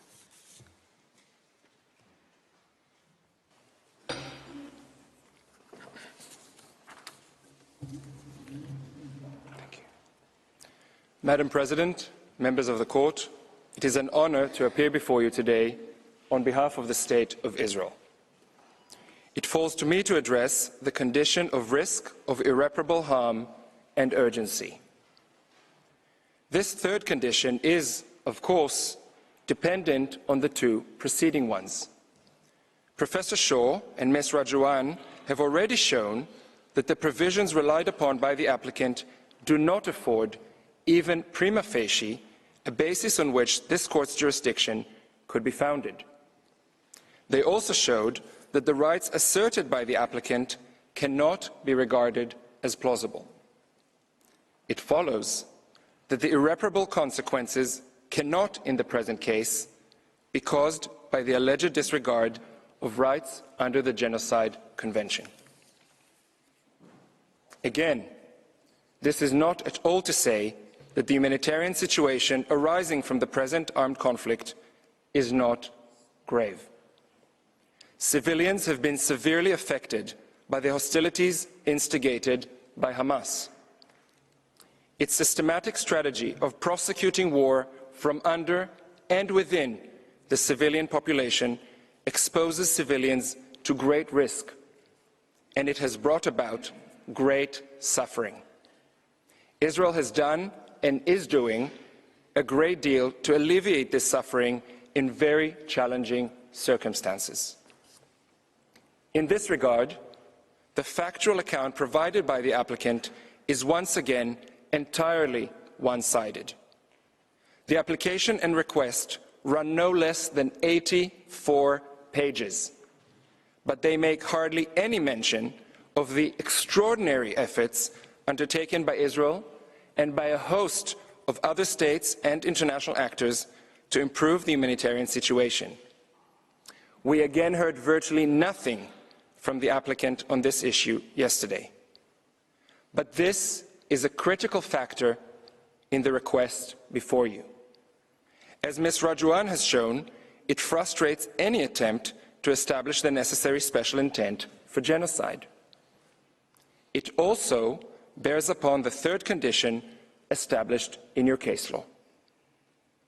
Madam President, members of the Court, we know from your case law that the power of the Court to indicate provisional measures will be exercised only in exceptional circumstances.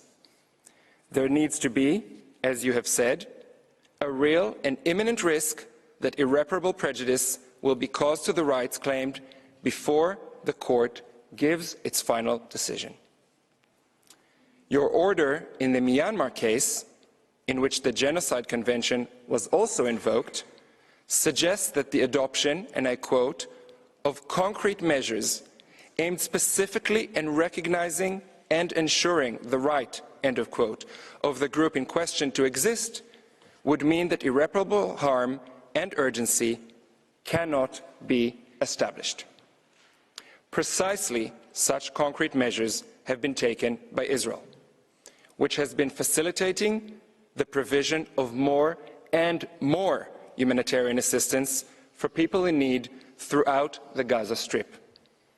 These steps have not only been increasing so as to meet the developing situation on the ground.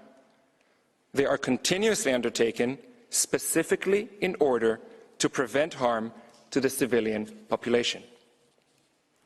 These efforts have had an impact.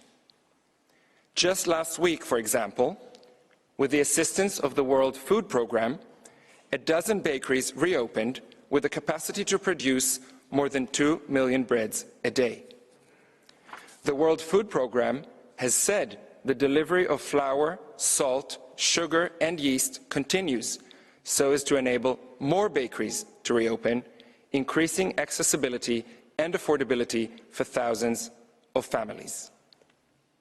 And since the applicant mentioned yesterday the number of trucks entering Gaza each day before and after the war, the accurate average number for trucks specifically carrying food is 70 trucks a day before the war and 109 trucks a day over the last 2 weeks. All this information may be found in your judge's folder. Access to water has also been a priority. As with food supplies, there is no restriction on the amount of water that may enter Gaza. Israel continues to supply its own water to Gaza by 2 pipelines. It facilitates the delivery of bottled water in large quantities, and it repairs and indeed expands water infrastructure that has been damaged by the fighting. An additional water pipe bringing water into southern Gaza from Egypt began operating a few weeks ago. Access to medical supplies and services is also growing. Israel has so far facilitated the establishment of 4 field hospitals and 2 floating hospitals. The establishment of 2 more hospitals is underway. Israel is facilitating the entry of medical teams into Gaza, as also vaccinations, including in cooperation with UNICEF. Ill and wounded persons are being evacuated through the Rafah border crossing to Egypt, the United Arab Emirates, Turkey, Qatar, and Jordan. Tents and winter equipment are being distributed as well. The constant delivery of fuel and cooking gas is also facilitated. According to official data, again in your judges' folders, from 8 December, the amount of fuel entering Gaza has doubled and currently stands at 180,000 liters a day. This is a target amount requested by the UN itself. Since 21 December, the amount of cooking gas entering Gaza has also doubled, now standing at an average of 90 tons per day. Details of this kind concerning the various ongoing humanitarian efforts are updated every single day on a designated English website of COGAT, the unit in the Ministry of Defense in charge of monitoring the humanitarian situation. When pressing needs are identified, solutions are soon coordinated.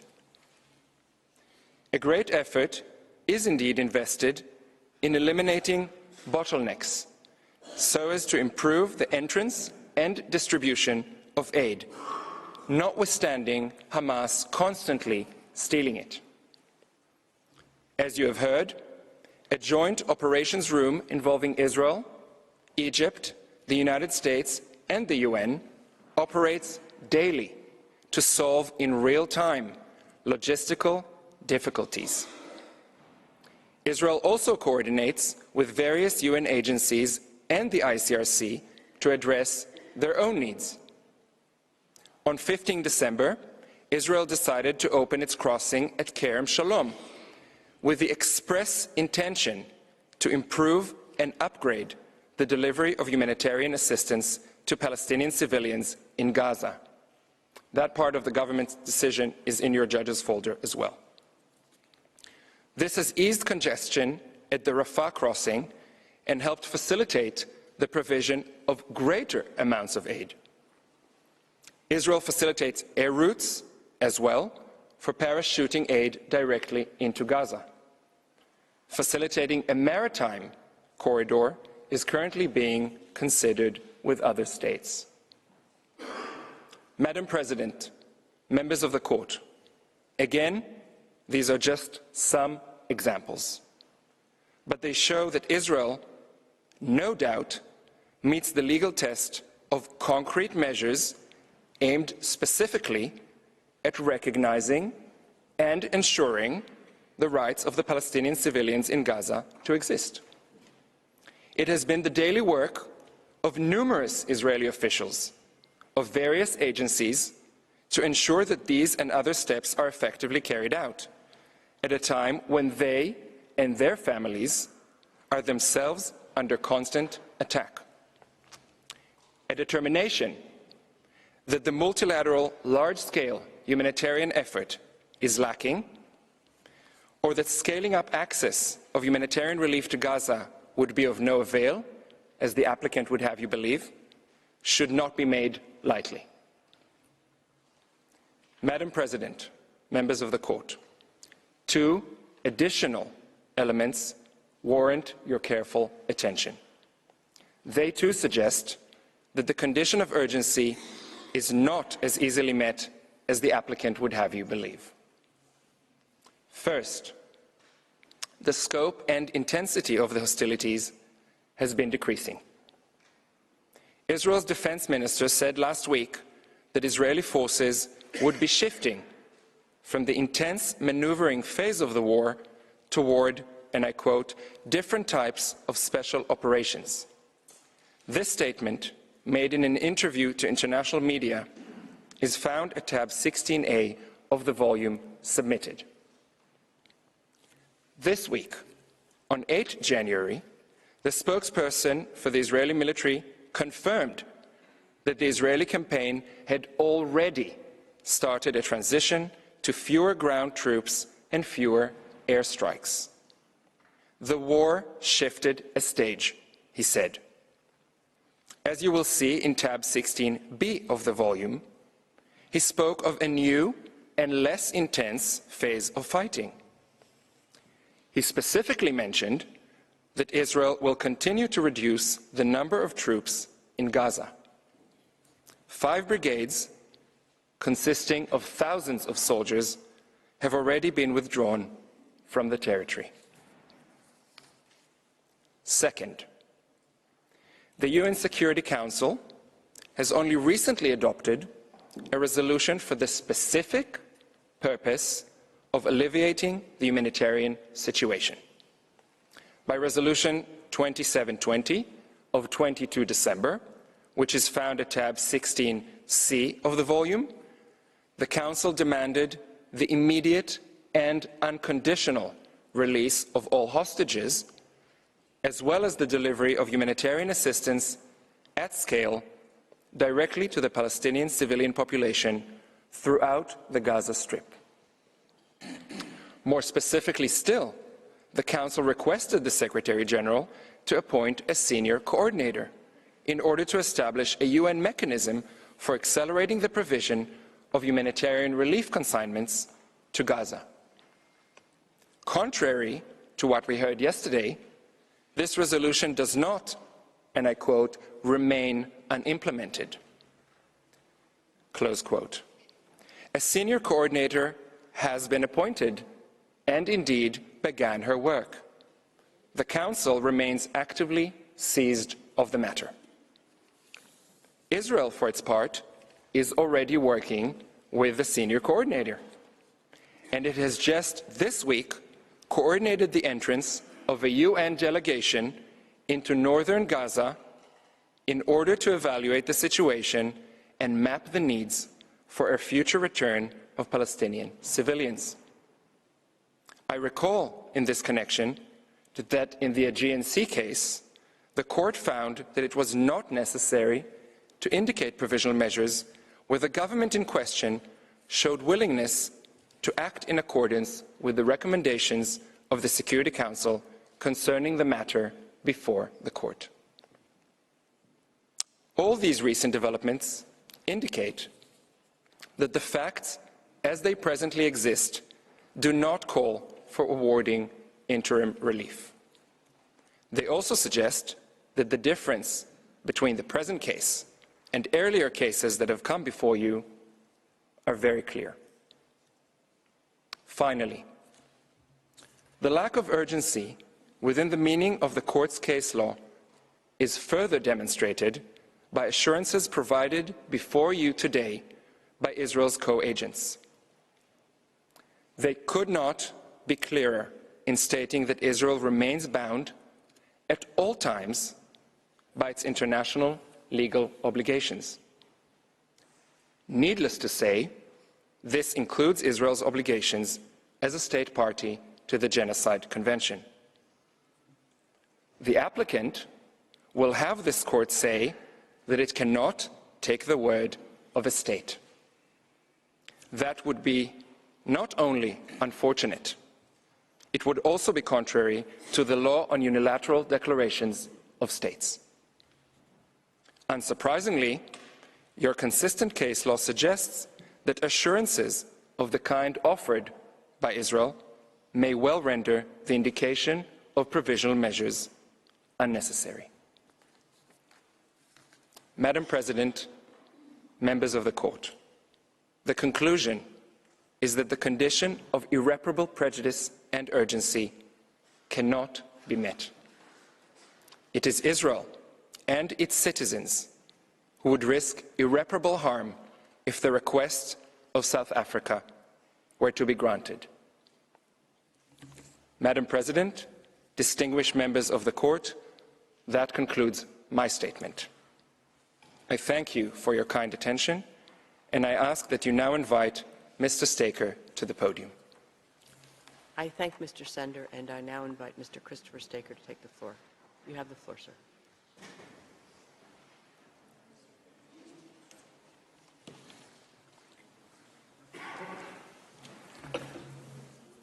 Madam President, Mr. Vice President, members of the court, it's an honor to appear before you again and to represent the State of Israel. You've now been addressed on why the conditions for provisional measures are not met. That being so, there's no need to examine the 9 particular measures that South Africa requests. Nonetheless, for completeness, I will address each in turn and show that their terms are unwarranted in any event. They go beyond what is necessary to protect rights on an interim basis and therefore also have no link with the rights sought to be protected. I start with the first and second requested measures. These would require immediate suspension of Israel's military operations in Gaza. This request is frankly astonishing.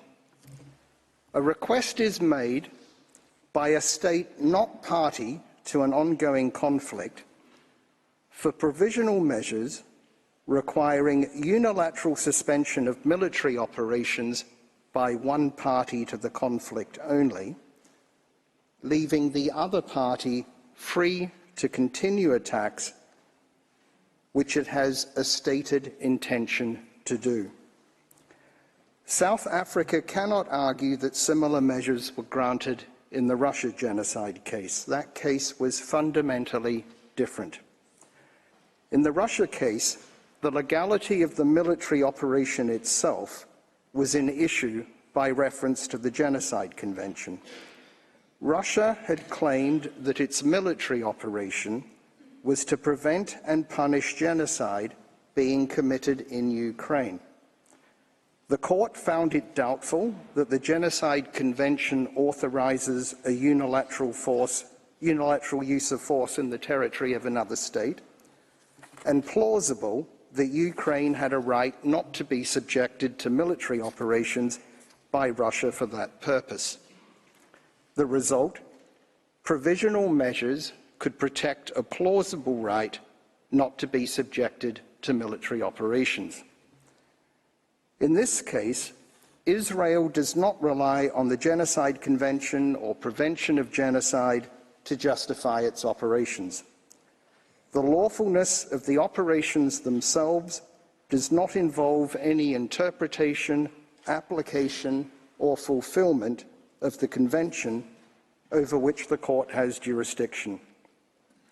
As jurisdiction in this case is based solely on Article 9 of the Convention, the court cannot find that South Africa or Palestinians in Gaza have a plausible right of the kind in the Russia case. Article 41 of the statute empowers only such provisional measures as the circumstances require to preserve the respective rights of either party. In the Russia case, a suspension of military operations might have been necessary to preserve a right not to be subjected to military operations.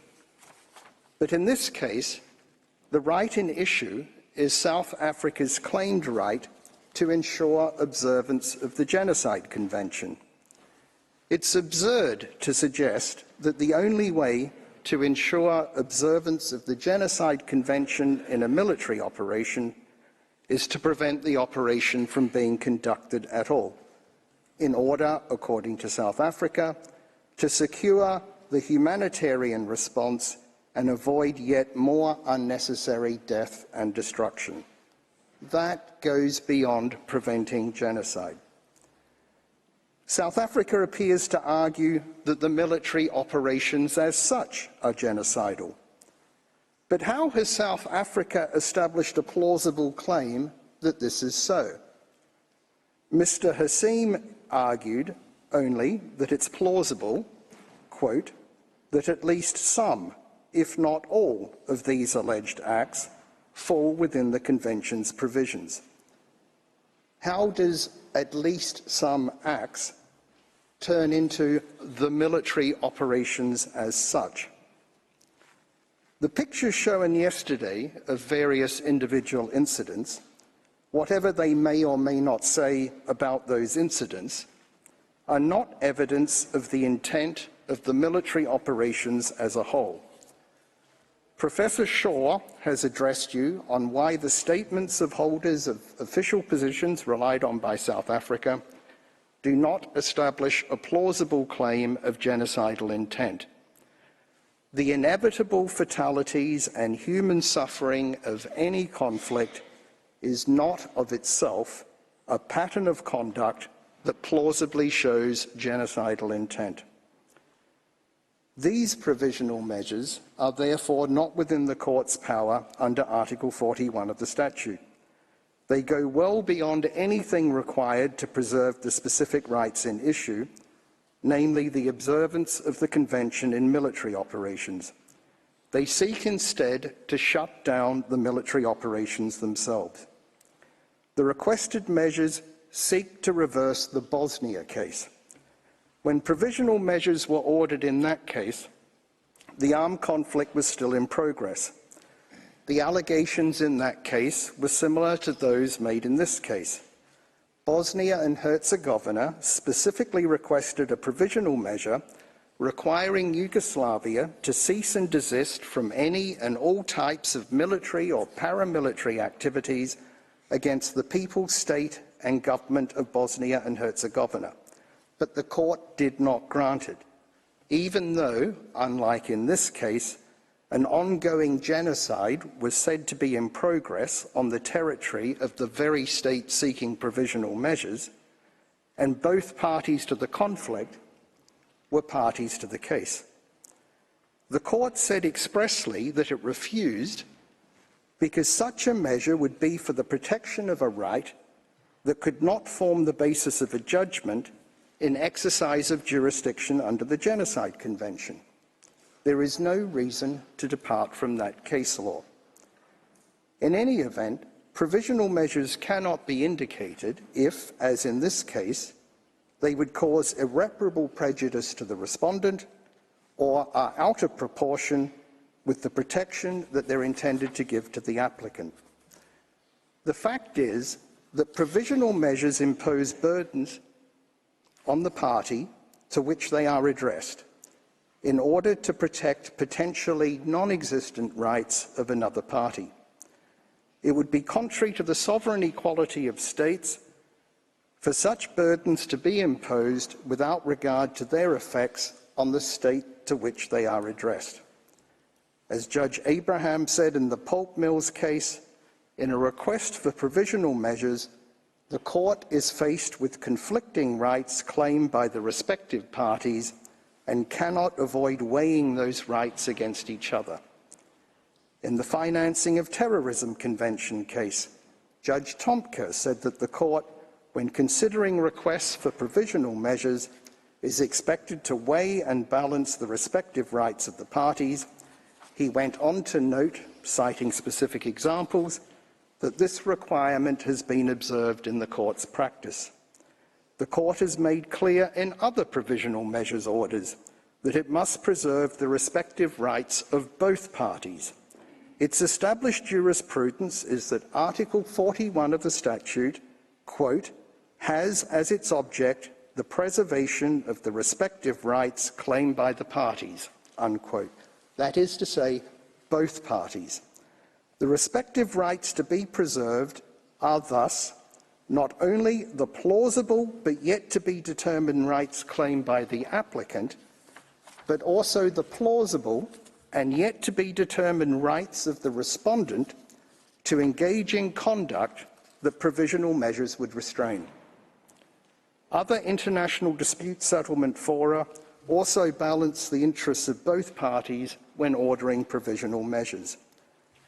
Already a century ago, a mixed arbitral tribunal recognized a principle that the possible injury to the addressee of provisional measures must not be out of proportion with the advantage which the claimant hopes to derive from them. The Institute of International Law has now recognized a general principle of law that international and national courts and tribunals may grant interim relief and, as a requirement for such measures, that the risk of injury to the applicant must outweigh the risk of injury to the respondent. This principle is also recognized by other international dispute settlement mechanisms.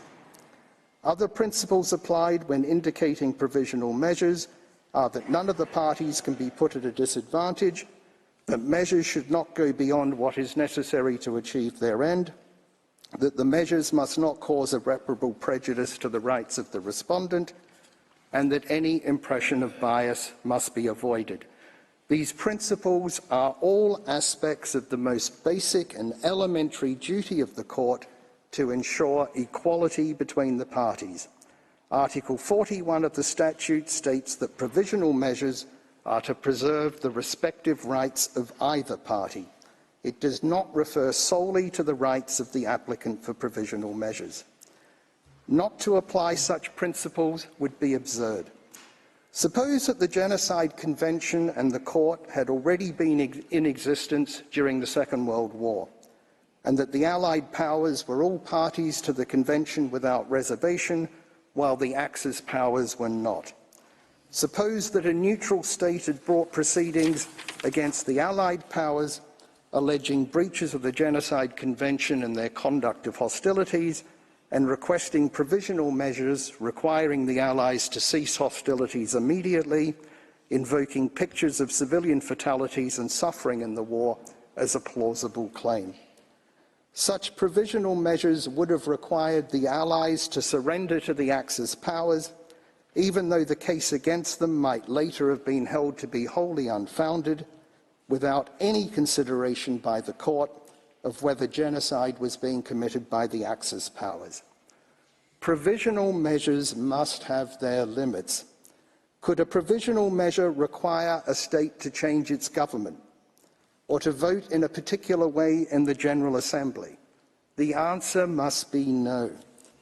Can provisional measures require a state to refrain from exercising a plausible right to defend itself? The answer must be the same. In this case, the balancing of interests must take into account the following. First, Hamas is considered to be a terrorist organisation by Israel and other states. Second, it's undisputed that on 7 October, Hamas committed on Israeli territory a large-scale terrorist attack. This is continuing. Third, Israel's right to conduct the military operations in exercise of its right to defend itself has been recognised internationally. Fourth, Israel is committed to complying with international humanitarian law. And fifth, Israel is taking steps to alleviate the humanitarian situation. The co-agents and other council have and will address you on this. Sixth, this is not a case where provisional measures could require both parties to a conflict to exercise mutual restraint. They would not be binding on Hamas. Seventh, Hamas has made clear its intention to carry out continuing attacks against Israel and its citizens. Eighth, provisional measures would deprive Israel of the ability to contend with this security threat against it. More rockets could be fired into its territory, more of its citizens could be taken hostage, raped and tortured, and further atrocities could be conducted from across the Gazan border, but provisional measures would prevent Israel from doing anything. Ninth, provisional measures would end attempts to rescue those already taken hostage. 10th, suspension of military operations would give Hamas space to preserve and build its capabilities, enabling it to pose an even greater threat and to use remaining hostages as bargaining chips.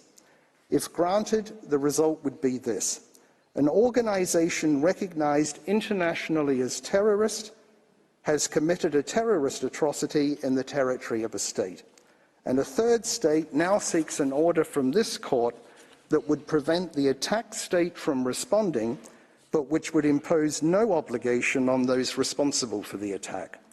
The requested measures would not put an end to the conflict, but only to military operations by one party to the conflict. These measures would assist the other party and encourage the commission of further terrorist attacks. In this respect also, the Russia case is fundamentally distinguishable from this case. Provisional measures should be a temporary shield to preserve claimed but as yet unproven rights pending a decision on the merits. Instead, they're being used here as a sword to give an advantage to one party in a conflict over another. The irreparable prejudice to Israel is obvious, so is the lack of proportionality. Madam President, members of the Court, Israel's position is that there is no conceivable basis on which the first two provisional measures could be ordered. I turn then to the third requested measure. This would require Israel to take all reasonable measures to prevent genocide. This is analogous to the first provisional measure in both the Bosnia case and the Myanmar case. There are two further objections to this measure. First, its wording is not confined to the current military operations in Gaza. It's expressed to apply in relation to the Palestinian people generally. This opens the possibility to later claims that actions by Israel having nothing to do with Gaza are in breach of this provisional measure. While the Convention obligation to prevent genocide may not be confined to current operations in Gaza, the subject matter of this case is. There is no justification for the provisional measure to extend beyond the measure. A second obligation on South Africa as well. No reason is given for this. The other requested provisional measures do not apply to South Africa. Why this one? Is South Africa saying it may fail to comply with its obligation to prevent genocide if not compelled to do so by a provisional measure? Unlikely. Rather, through this provisional measure, South Africa appears to seek a special mandate from the court to act internationally in relation to Palestinian issues on the basis that it seeks to prevent genocide. Indeed, if South Africa's right to bring these proceedings was disputed, South Africa might argue that this provisional measure gives it the right. However, provisional measures cannot confer special mandates on states, and no justification for doing so is established in any event. The third provisional measure should therefore not be granted. I move on to the fourth requested measure.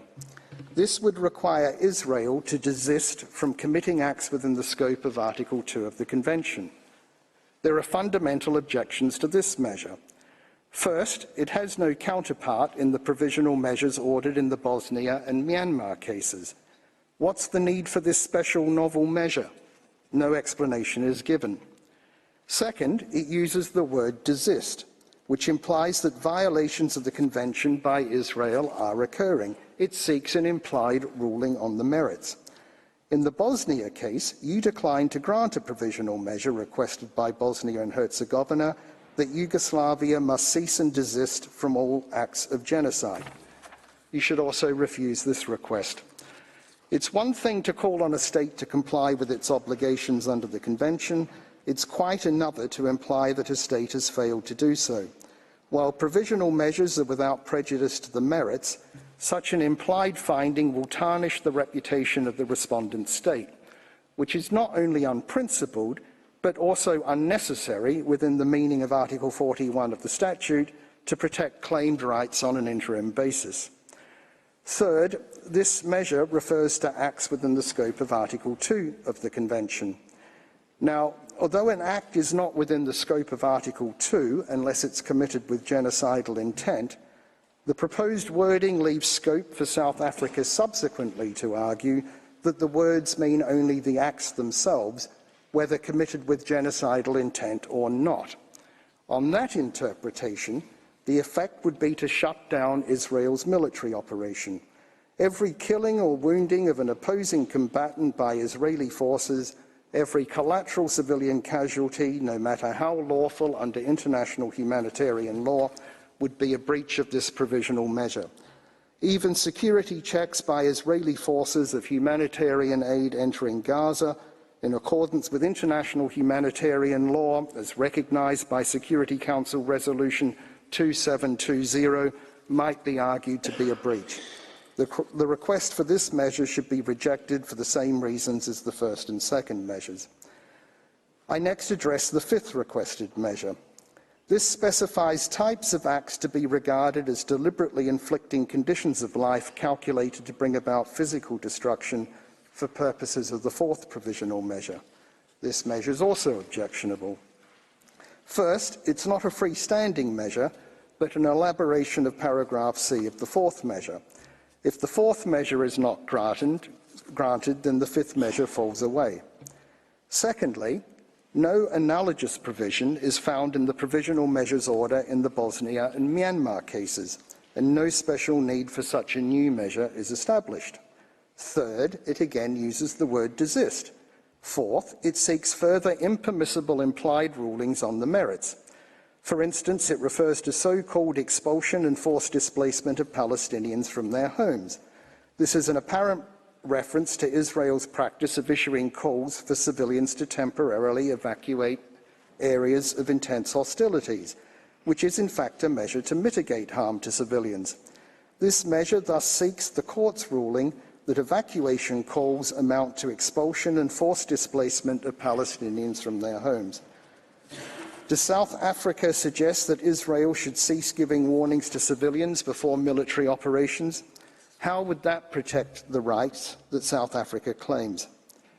Similarly, paragraph C of this measure seeks the court's ruling that damage to buildings in military operations, presumably even when lawful under international humanitarian law, amount to the destruction of Palestinian life in Gaza. Overall, paragraphs A to C of this measure, read together with paragraph C of the third measure, seek the court's ruling on the merits that evacuation calls, the current humanitarian situation and damage to buildings all amount to deliberately inflicting on the group conditions of life within the meaning of Article 2C of the Convention. The reality is that the conflict and the humanitarian situation cannot be resolved overnight. This provisional measure seems designed to ensure that Israel will be in breach of it as soon as it is made. Its sole purpose seems to be to prejudice the merits, not to preserve rights on an interim basis. It should also not be granted. The sixth requested measure incorporates two separate measures. The first of these would require Israel to ensure that its military and organisations and persons subject to its control do not commit acts falling within Articles 2 or 3 of the Convention. It's analogous to the second provisional measure in the Bosnia and Myanmar cases, respectively. But an objection to this is the reference to any irregular armed units or individuals that may be directed, supported, or otherwise influenced by Israel. This wording has simply been copied from the second provisional measure in the Bosnia and Myanmar cases. However, in those cases, the applications instituting proceedings expressly allege the existence of irregular armed units. The reference is inappropriate in this case. There's no suggestion of forces other than the Israel Defense Forces on whose commitment to international humanitarian law you have and will be addressed on today. The second part of the sixth provisional measure contains an obligation to punish genocide. No such provision was included in the Bosnia or Myanmar provisional measures order. Punishment of genocide is not something that needs to be done urgently in order to protect claim rights on a provisional basis. This measure should also not be granted. The seventh provisional measure also comprises two separate measures. The first would require Israel to take measures to prevent destruction of evidence. The Court has indicated such a measure on two recent occasions, but declined to do so on two other recent occasions, despite a specific request by the applicant. In the cases where it was granted, the application for provisional measures specifically alleged that evidence was being destroyed or concealed. In this case, South Africa makes just a bare assertion that there are serious concerns about the destruction of evidence and its effect on future investigation into crimes, and a hampering of scrutiny of Israel's actions. South Africa appears to suggest that the effects of the military operations themselves amount to destruction of evidence, making this yet a further provisional measure, effectively seeking a suspension of military operations. The granting of this measure would imply that there is some reason to suspect concealment of evidence when in fact none has been identified.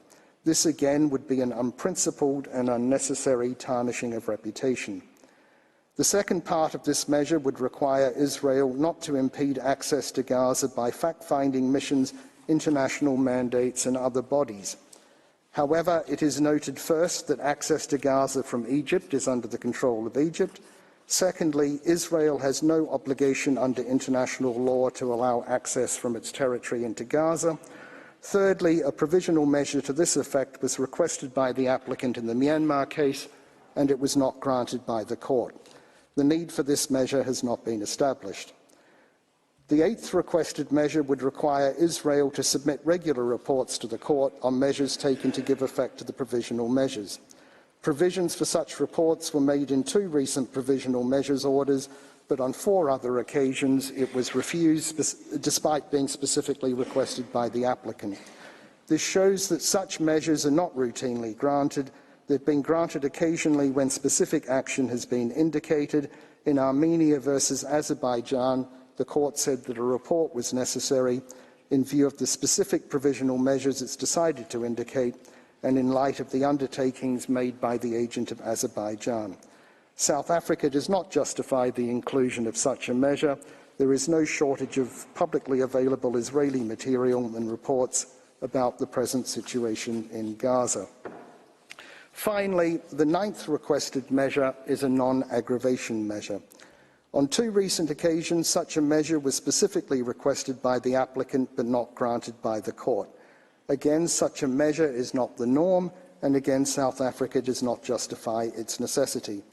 Provisional measures for non-aggravation have been indicated in cases where both parties have been directly involved as actors in the facts of the case, and the provision an obligation of non-aggravation cannot fairly be imposed on only one party to a case or only one party to a conflict. If the proposed measure was granted, South Africa would remain free to aggravate its claim dispute with Israel, and Hamas would not be impeded from escalating the conflict with Israel. The only purpose of this provisional measure appears to be to prevent Israel from responding to any such escalations.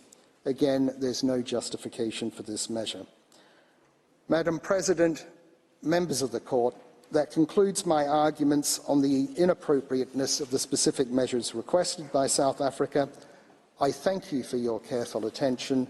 I invite you to call on Mr. Noam, co-agent of Israel, to conclude Israel's arguments.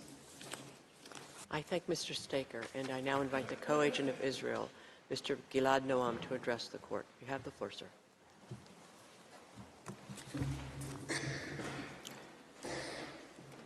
Madam President, members of the Court, Council have shown that the applicant has failed to make the case for the indication of provisional measures. More specifically, 1. The Court lacks prima facie jurisdiction, as the applicant has not shown any dispute between itself and the respondent at the time the application was submitted. Indeed, it tried to mislead the Court into believing that one had existed. 2. The applicant has failed to meet the condition of plausible rights to be protected in the present circumstances. 3. The simple reality is that the events which are the subject of these proceedings are occurring in the framework of a war instigated by Hamas, governed by the legal framework of international humanitarian law. They do not fall within the remit of the Genocide Convention. 4. The standard of irreparable harm and urgency is not met either. Israel is constantly taking concrete steps, together with others, to address the humanitarian situation in Gaza. 5. Finally, we have shown that each of the provisional measures sought are unwarranted and prejudicial. All this requires that we give attention to two fundamental matters arising from these proceedings. The first is that the applicant seeks to portray an image of Israel as a lawless state that regards itself as beyond and above the law. The applicant paints an image of Israel as a state in which the entire public service, military, and society have in concert discarded Israel's long-standing commitment to law and morality and become singularly consumed with destroying an entire population. That is patently false. I can attest to that firsthand as the Deputy Attorney General for International Law. In this position, I regularly advise the government on issues of international law, including humanitarian law. This has not changed since October 7th. The conflict with Hamas poses serious operational and legal challenges. In conducting close-quarter urban combat while mitigating harm to the surroundings, in seeking to put a stop to Hamas military use of hospitals while minimizing disruption of medical services, in helping civilians leave areas of the most intense fighting while Hamas forces them to stay in the line of fire, in facilitating the provision of aid when that aid is constantly stolen by Hamas to sustain its military efforts, in balancing humanitarian considerations with the need to act forcefully against an adversary that still fires rockets deep into our country and holds our citizens hostage. As the authority responsible for international law advice to Israel's government and cabinet, I can attest that in contending with these challenges, Israel remains committed to international law. When the cannons roar in Gaza, the law is not silent. This has been the case since Israel's establishment in 1948, the same year the Genocide Convention was adopted. Israel's commitment to the rule of law has remained steadfast throughout our history, despite the complex challenges we face as a nation. It reflects the commitments made at the time the state was established, as reflected in our Declaration of Independence, which makes express reference to the principles of the Charter of the United Nations. In 1948, too, Israel was at war, forced upon it. Yet, despite being engaged in a war for its survival, the young state gave great importance to immediately establishing an effective, independent and impartial legal system. Indeed, one of the first steps the newly formed IDF took in the midst of a war was to establish a military justice system. This system has evolved into an integral part of the institutional structure of the IDF. Thus, the IDF Military Advocate General holds the highest rank in the IDF, save the Chief of Staff, and is institutionally independent from the military chain of command. Her staff, including international law experts, are interwoven into all aspects of the military's activities. They provide legal training and education. They are involved in the drafting and preparation of military plans and doctrines. And they provide ongoing legal advice on a range of issues, including targeting, weaponry, and obligations towards the enemy's civilian population. This remains the case in the current conflict. The civilian legal system, including my department in the Ministry of Justice, serves as an avenue of review for the military legal system. The Attorney General stands at the head of the civilian legal system.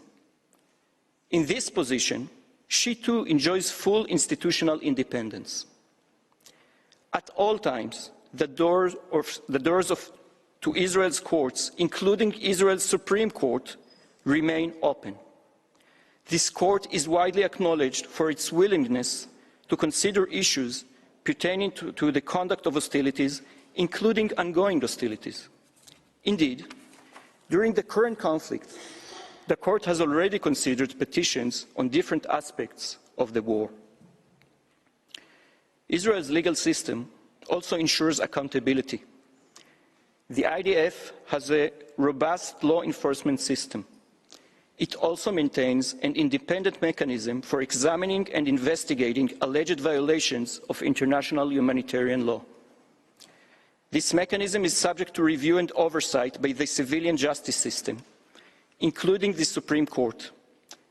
This system has been structurally strengthened over the past decade, including by consultations with like-minded states and international experts.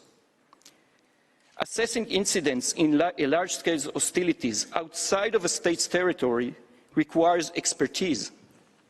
Our system is provided with substantial resources and authority to fulfill its mission. The military mechanism is already reviewing incidents relating to the current conflict.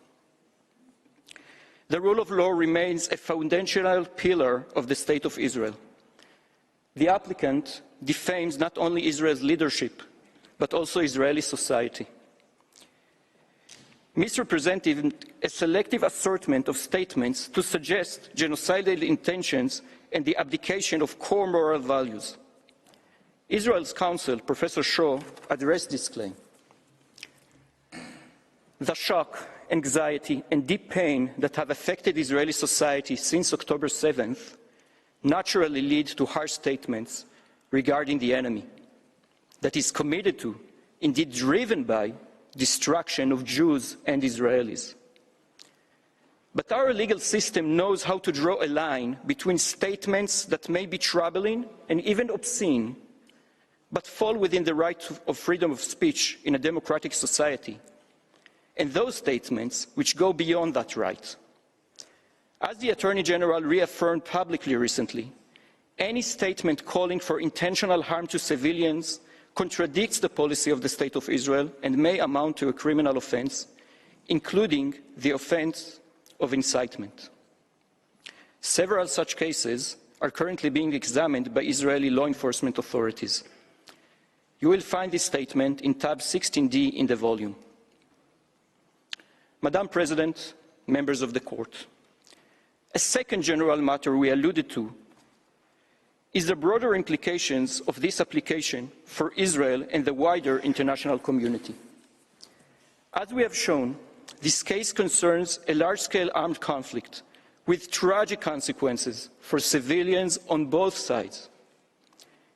Yes, there is a heart-wrenching armed conflict, but the attempt to classify it as genocide and trigger provisional measures is not just unfounded in law, it has far-reaching and negative implications that extend well beyond the case before you. Ultimately, entertaining the applicant's request will not strengthen the commitment to prevent and punish genocide, but weaken it. It will turn an instrument adopted by the international community to prevent horrors of the kind that shocked the conscience of humanity during the Holocaust into a weapon in the hands of terrorist groups who have no regard for humanity or for the law. If every resort to force in self-defense against an enemy hiding behind civilians can be portrayed as genocide and trigger provisional measures, an inevitable tension will be created between the Genocide Convention and states defending themselves against the ever-increasing capacities of terrorist organizations. Doing so would also signal to terrorist organizations that they can commit war crimes and crimes against humanity and then exploit this court to obtain protection. For us, provisional measures would lead to a perverse situation. It would effectively allow Hamas to continue attacking the citizens of Israel, to hold 136 hostages in unbearable conditions, to keep tens of thousands of displaced Israelis from returning to their homes, and essentially to promote its plan to massacre as many Israelis and Jews as it can. Madam President, members of the court, in living memory of the atrocities that gave birth to the term genocide, in the aftermath of which the State of Israel was founded, we are witness to a concerted and cynical effort to pervert the meaning of the term genocide itself. The Genocide Convention is too important a foundation in humanity's aspiration to defeat barbarism and evil to be belittled in this way. And the faith that has been placed in international law and its institutions is too cherished an asset to be squandered. We appeal to this court not to be taken down that dangerous road. Madam President, members of the court, for all the above reasons, Israel requests the court, in accordance with Article 60, paragraph 2 of the rules of the court, for the reasons given during the hearing of January 12, 2024, and any other reasons the court might deem appropriate. 1, to reject the request for the indication of provisional measures submitted by the applicant. 2, to remove the case from its list. Madam President and members of the court, that concludes Israel's observations. Thank you for your kind attention.